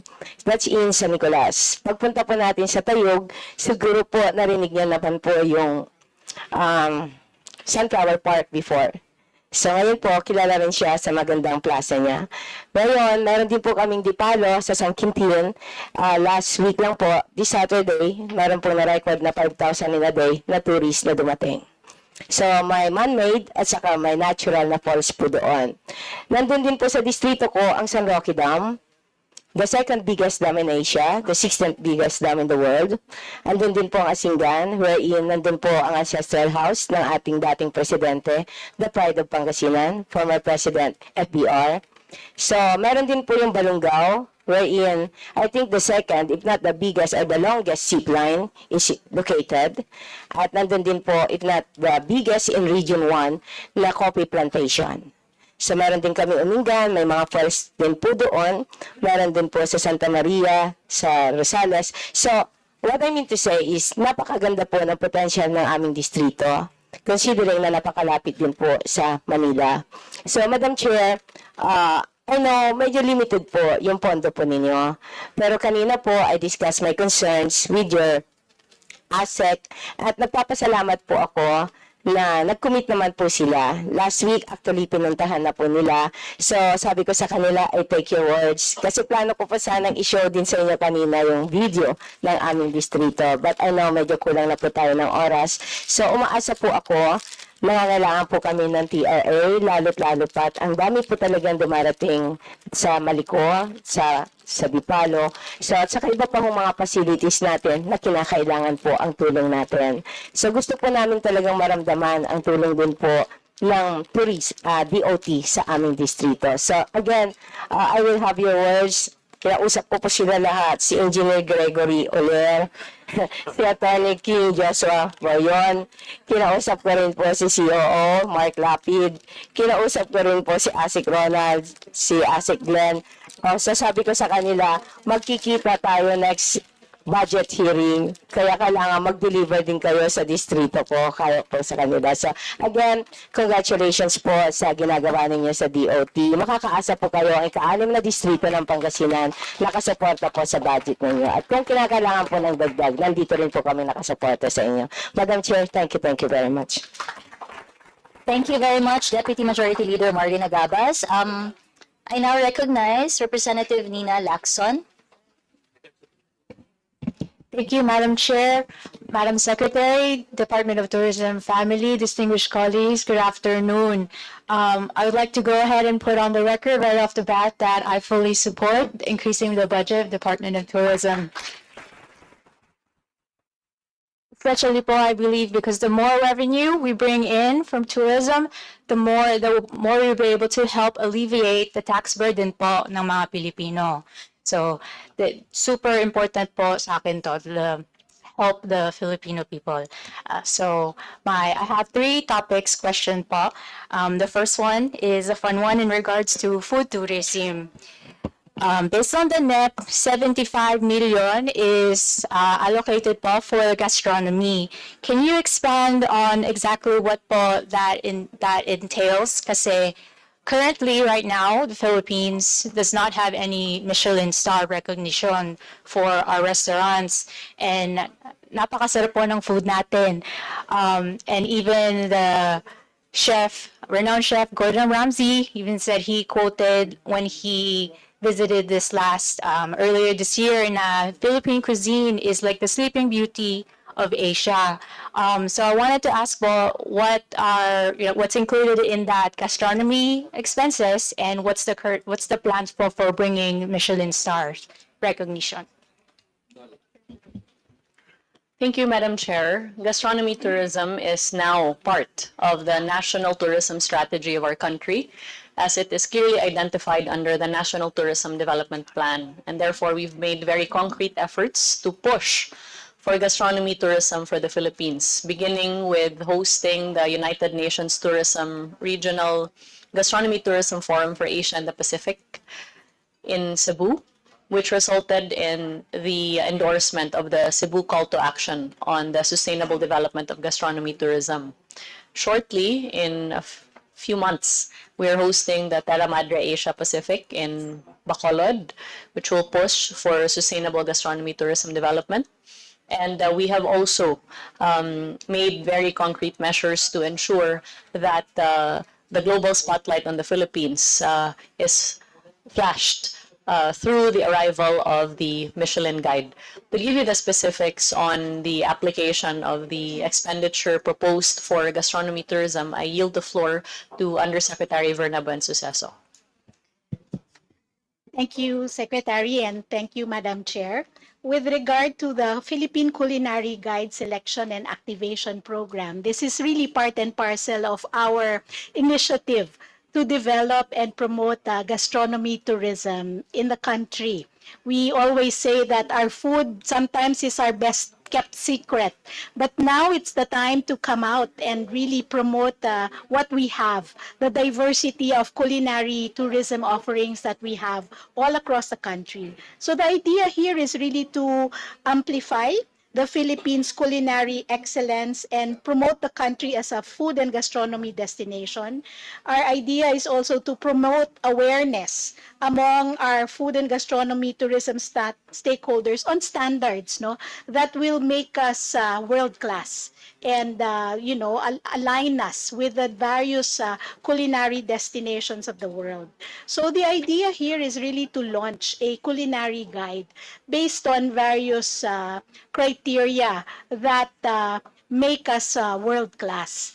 And in line with the program for gastronomy tourism, the idea is really to come up with a culinary audit of various destinations that are ready to already be promoted as gastronomy destinations for the country.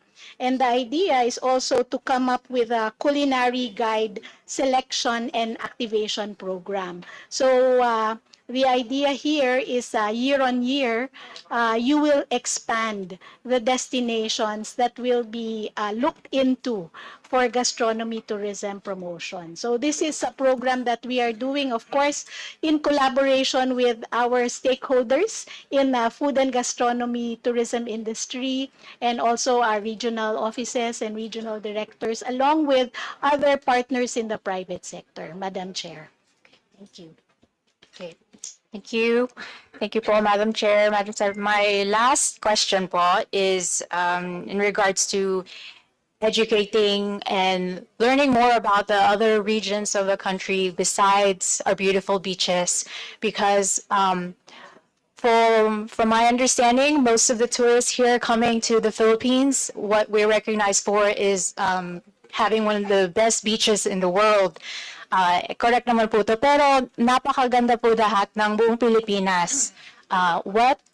Like, for example po, ang mga rice terraces ng Banawe, it's just like the rice terraces in Vietnam. Pero a lot of people don't know about this, and they don't know about the riding culture, the motorcycle culture we have here. I believe there's like a tour you can do from all over all three islands.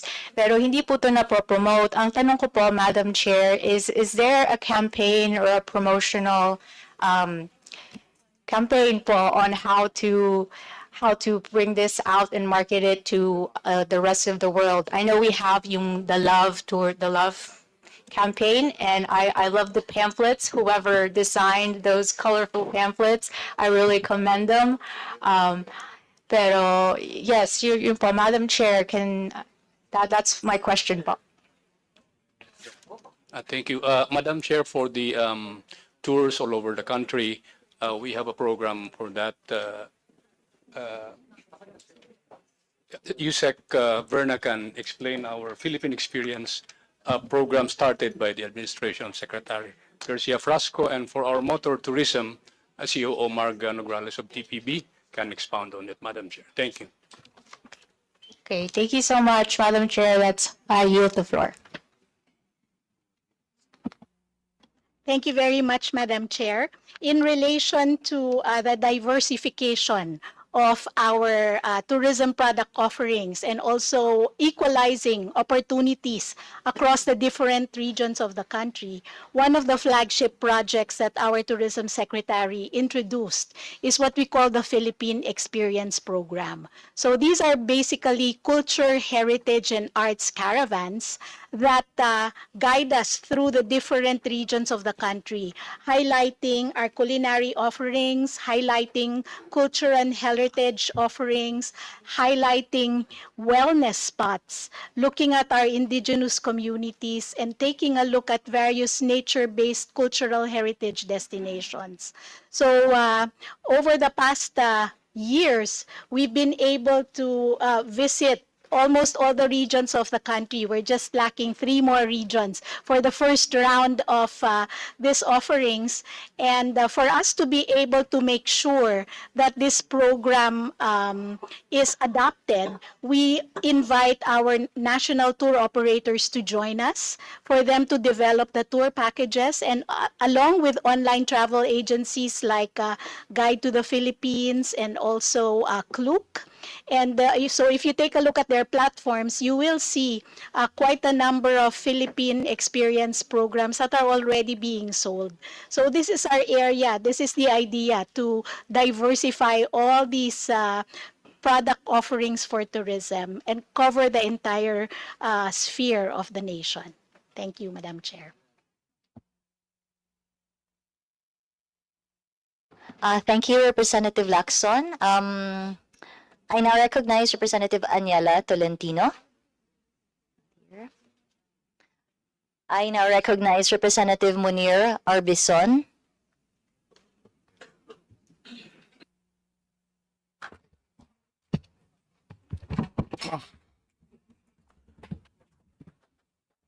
Magandang hapon sa lahat.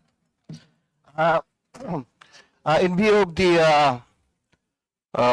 resolution of the Supreme Court and the EO of the President, EO 91, transferring the province of Sulu to Region 9, may I know from the Secretary if Sulu was already included in your budget?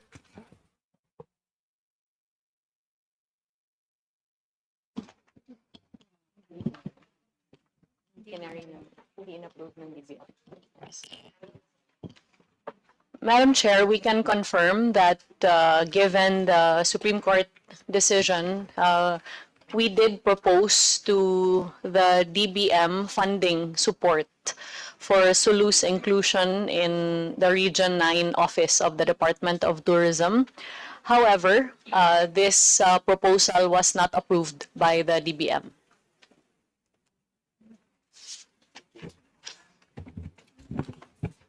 So, thank you for the information, Madam Secretary.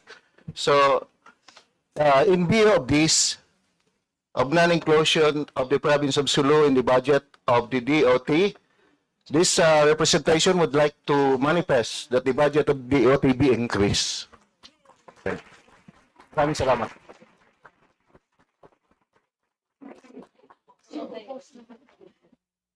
Thank you very much for your manifestation, Representative Munir Arbison. I now recognize Deputy Majority Leader Howard Gintu. Thank you, Madam Chair. First and foremost, I would like to thank Secretary Frasco for visiting our province last April during our kapistahan together with Marga Nograles and the whole DOT. Thank you for visiting our province. And second, I would like actually I've been trying to boost the tourism of our province, even the previous Congress. And because of that, I reached out to GM Mark Lapid for the expansion of our airport. And thankfully, I am very thankful to Tiesa and to the whole DOT family for accommodating our funding request for the expansion of the Rojas City Airport. And I believe the Tiesa has earmarked already about 190 million for the expansion of the airport, and I'm very, very thankful for that. The expansion of our airport will not just attract more tourists, but it will also improve our economic activity. It will encourage investors that come into that will probably invest in our province. Kasi po tayo, pag bumabiyahe po tayo sa ibang lugar, internationally or locally, pag nagdating po natin sa isang bansa, pag nakita po natin maganda yung airport, ang unang-unang iniisip po natin, progresibo po yung bansa na yon or yung lugar na yon. Kaya nagpapasalamat po ako sa DOT at sa Tiesa. Naniniwala po ako na maging malaking tulong po yung pag-i-improve ng airport namin, no? With that, I am actually manifesting also and hoping na mabigyan natin ng karagdagan budget ang DOT, especially for the improvements of our infrastructure.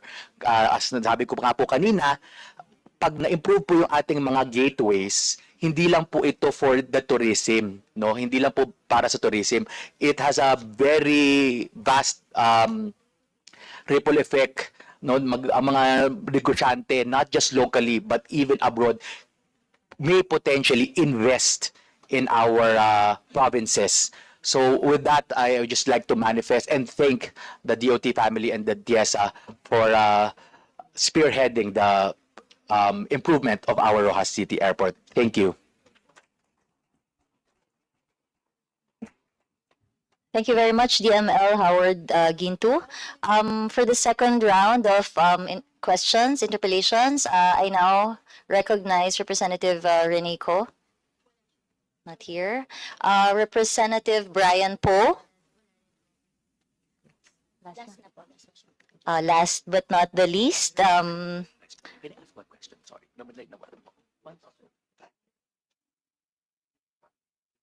I now give back the floor to Representative Howard Ginto. He forgot One to ask. question. Actually, this was already raised by our good congressman from Surigao. With the improvement of our airport, of course, we will be encouraging more tourists.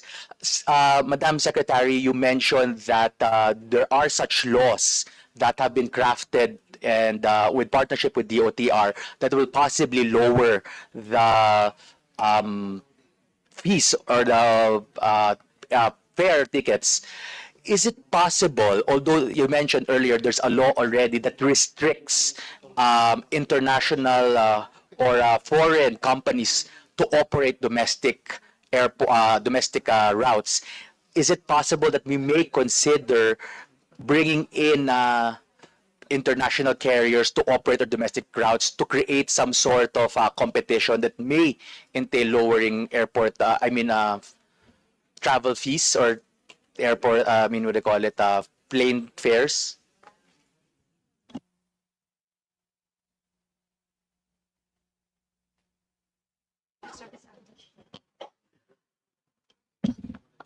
We understand, Madam Chair, that under the confines of the Public Service Act, the primordial requirement is the registration of the Philippines as the primary place of business of the airline carrier. So its ability to operate would be contingent on where it is primarily registered. Thank you, Madam Secretary, for that clarification.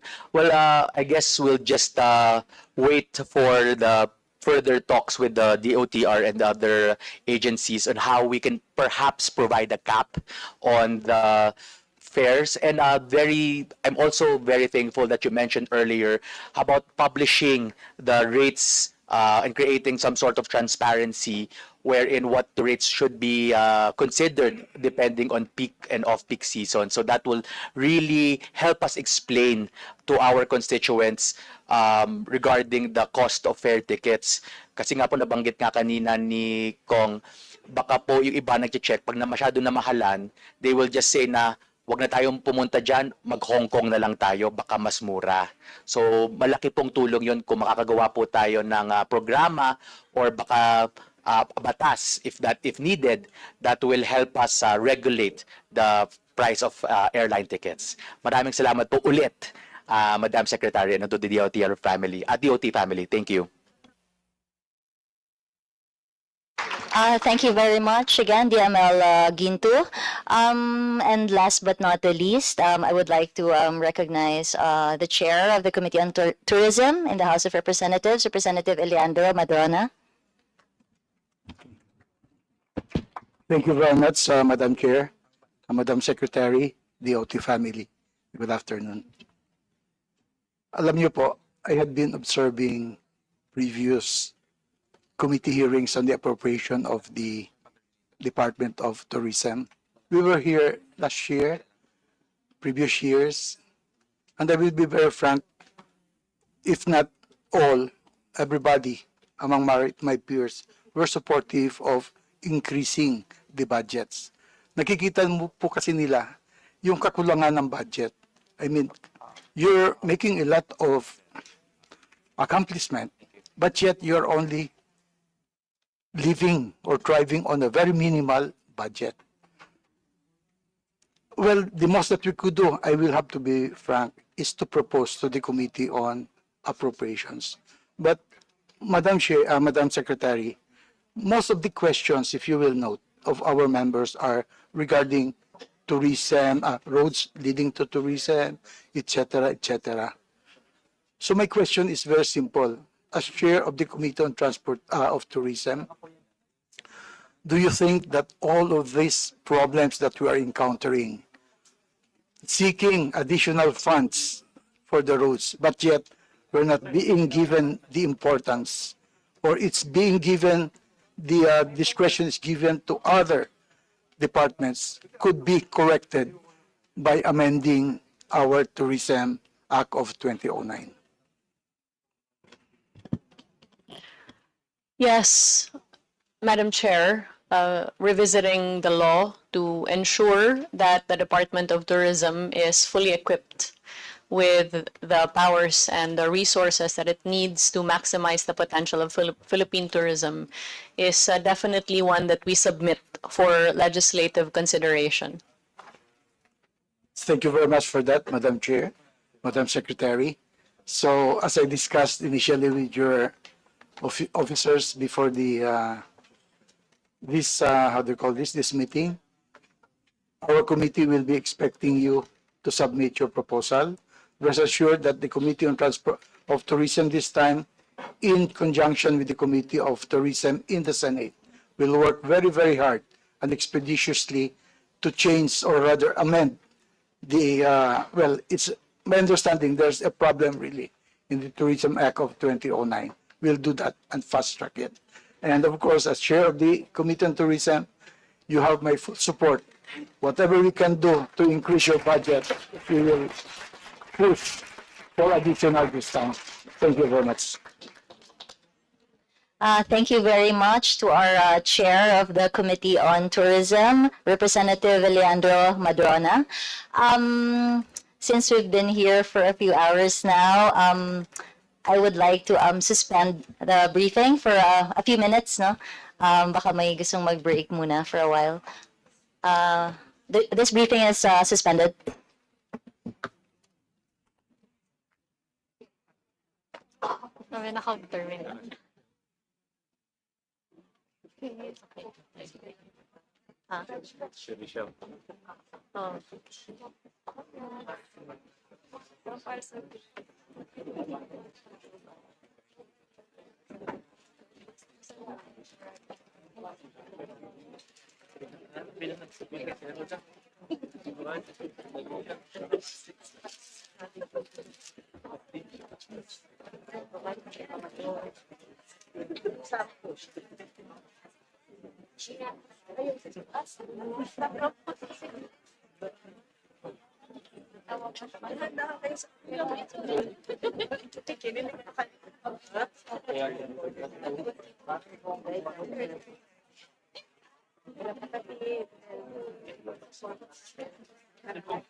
Saglit lang po.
This budget briefing is hereby resumed.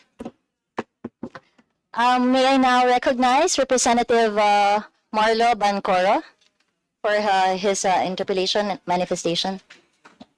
Thank you, Madam Chair, and good afternoon, our beautiful Secretary of the DOT, and to the rest of the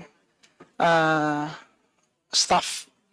Madam Chair, I just want to make a manifestation regarding the budget of our region in Zamboanga Peninsula.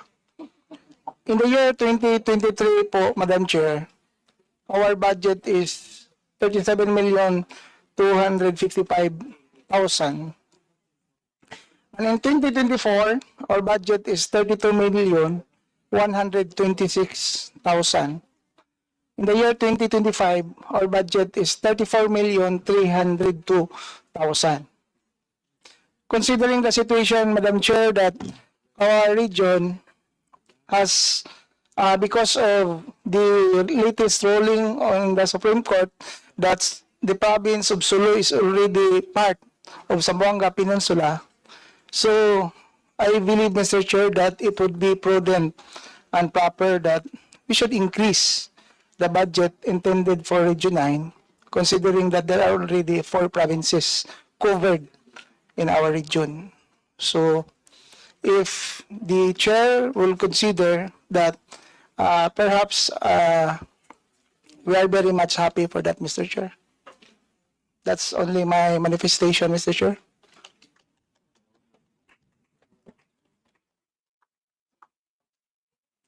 Thank you very much, Representative Bancoro. I would now like to recognize our chair on the Committee on Appropriations, Chairman Mika Swansing. Thank you very much, Vice Chair Det Escudero, and thank you, Vice Chair Escudero, Vice Chair Cocoyap, and of course, the Chairman of the Committee on Tourism, the Honorable Madrona, for facilitating all of these.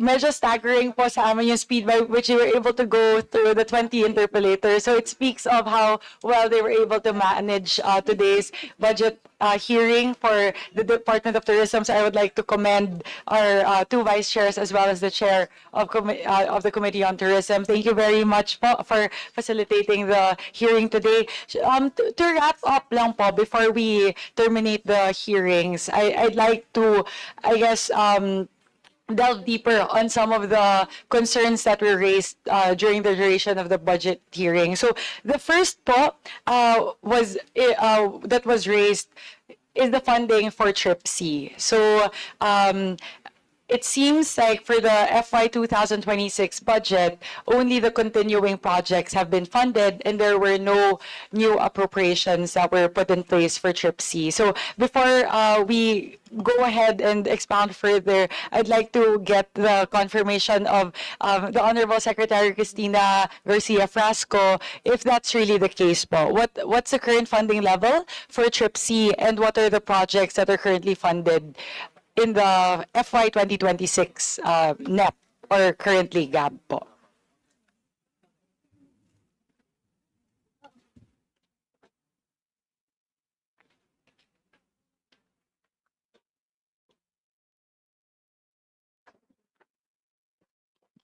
Madam Chair, under the 2026 NEP, the amount of 3.5 billion is allocated for continuing roads, but there is zero funding that is allocated for new roads.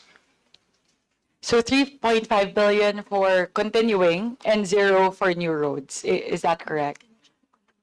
Yes, that is correct, Madam Chair. Thank you. Thank you to the Honorable Secretary. Perhaps we want to understand why this is the case. As we discussed earlier po, I conferred with our good Secretary a while ago as to what's going on. So it seems like the proposals or the list of validated projects have been submitted to the DPWH. And then there were ongoing discussions with DPWH that the funding for Trip C will be lodged within the Department of Tourism for FY 2026. However, that did not materialize. So perhaps to enlighten us on the matter, may I respectfully acknowledge the representative from the Department of Budget and Management who is here with us today, ComSec. I would like to recognize Ms. Mercedes de la Cruz from the DBM.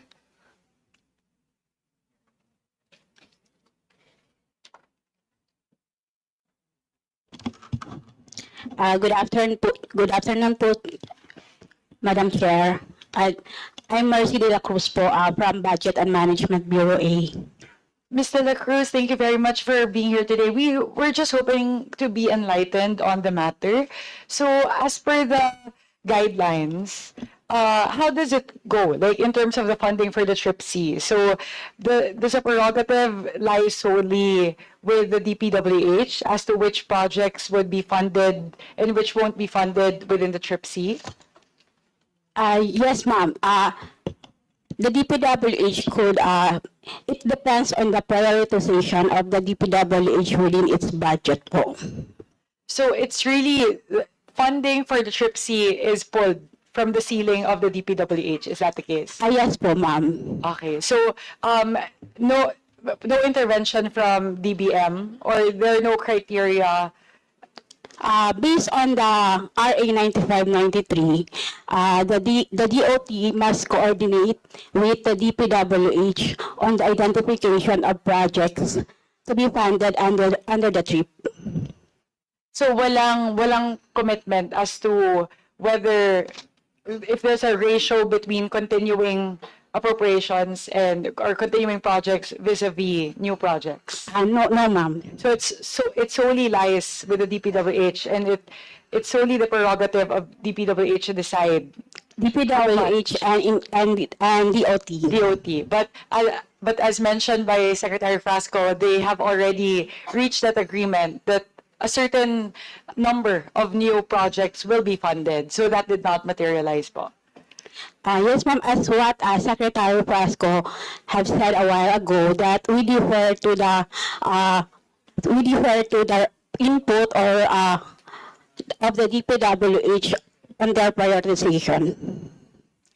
Okay, so perhaps Secretary, given that it hasn't been funded in the current version of the NEP and the GAB, would it be possible to please request the DOT family to please provide the committee with a list of the projects that would need to be funded under the new appropriations, and perhaps if there was some commitment from DPWH as to what level of funding would be placed or lodged within the DOT for Trip C, if you can please annotate the list that you will be sending to us, and better if it's in terms of priority, so ranked in terms of priority. So if we're able to find sufficient fiscal space for it, we know which projects we'll be able to prioritize po.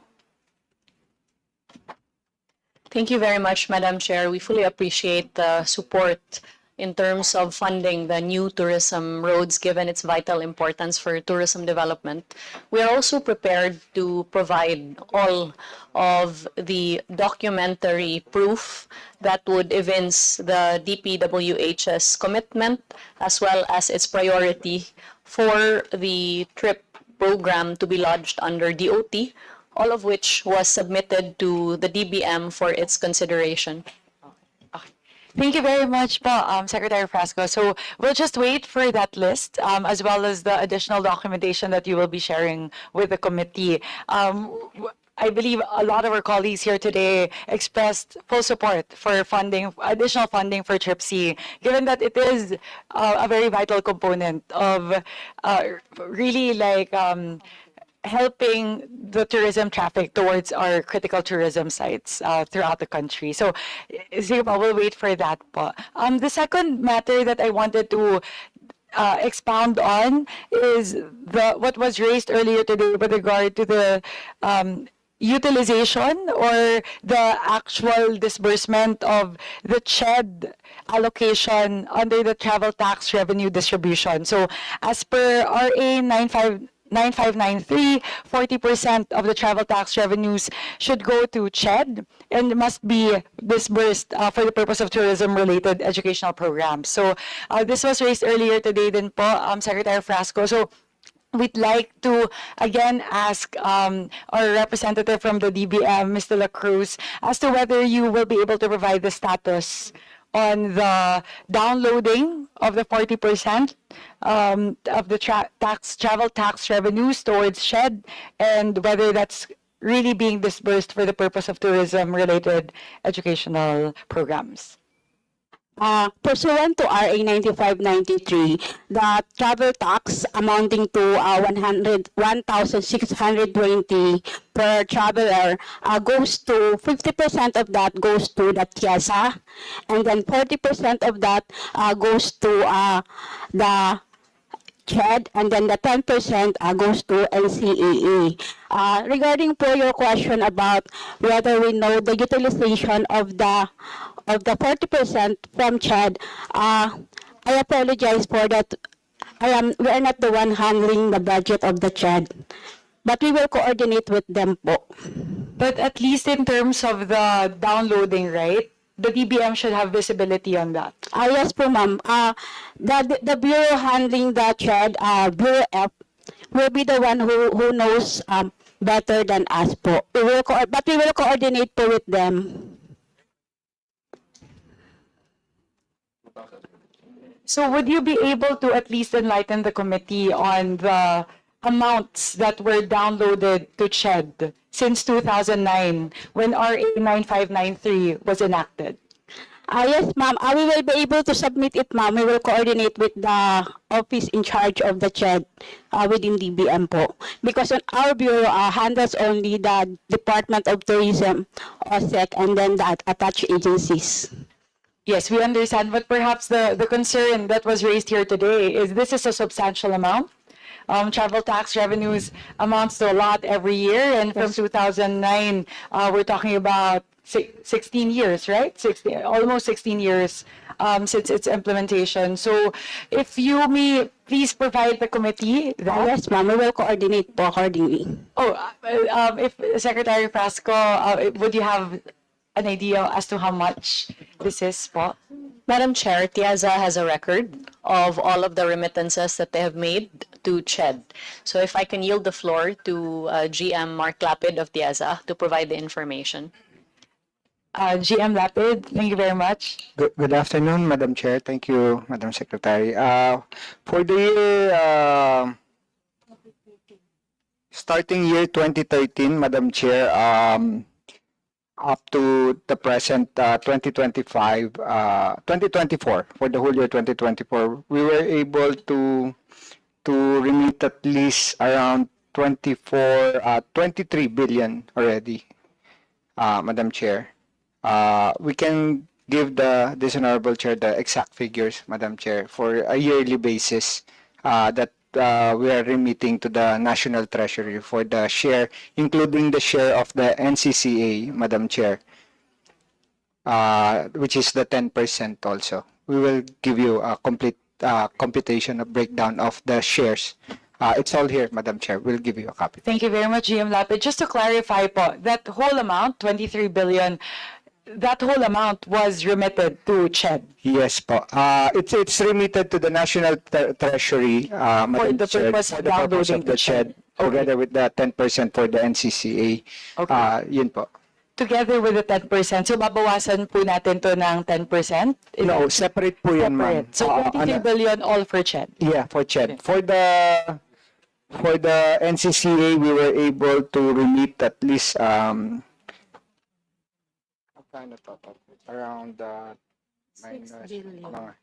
6 billion po, Madam Chair, for starting 2013 up to 2024. Thank you very much po, GM Lapid. That is actually, that's a bit astounding to us here today because perhaps we share the same sentiment. We're not seeing, if there's 23 billion funneled towards SHED for tourism-related programs, we should be seeing a big support for that particular, like I'm not seeing, I guess, the proliferation of tourism graduates or even schools that are offering tourism-related courses or programs. So perhaps, as advised by Vice Chair Escudero, will definitely field this question to CHED once they're here for their budget deliberations, because this really calls into question where this amount is going. So, yun po siguro. So, those two things lang po, which I wanted to raise today. And we'll wait for that list po from Secretary Frasco for us to be able to see how much we're able to fund given the fiscal space po.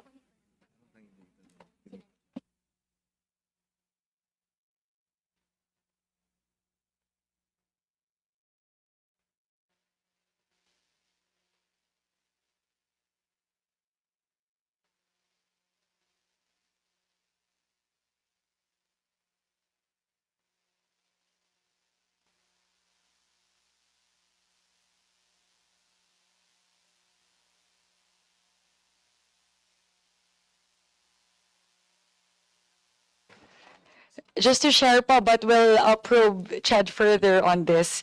It seems like as of December 31, 2024, there's a balance of 10.4 billion of the amount that was remitted, which was 23 billion. So we just have to delve deeper into this because the initial information I've been getting is this isn't actually used directly for tourism-related programs. So we'll probe further. Everyone's saying yes. So yes, so we'll probe CHED further on this po, because again, we have to make sure, given the oversight functions of Congress, that the laws are implemented based on the spirit and the letter of the laws that are enacted. So, sige po, I think we'll check in po.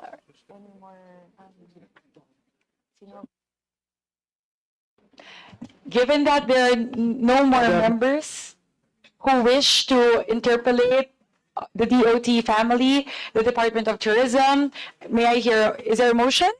Madam Chair? Yes, Vice Chair Oging Mercado. Thank you very much. May I move that we terminate the hearing of the Department of Tourism and its attached agencies? I move, Madam Speaker. Any second? And corporations.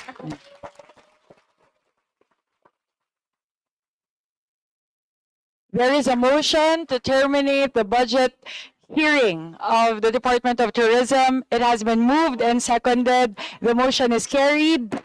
The budget hearing rather, of the Department of Tourism is hereby terminated. Congratulations po, Secretary Cristina Garcia Frasco, and to the DOT family. Thank you very much to our Vice Chair sponsoring DOT, Vice Chair Bernadette Escudero, Vice Chair Coco Yap, and of course to the Chairman of the Committee on Tourism, the Honorable Madrona, and to our members for active participation today. Thank you very much, Secretary Frasco, and to the Department of Tourism family. Thank you very much po.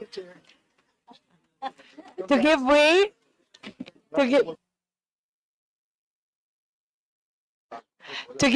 to the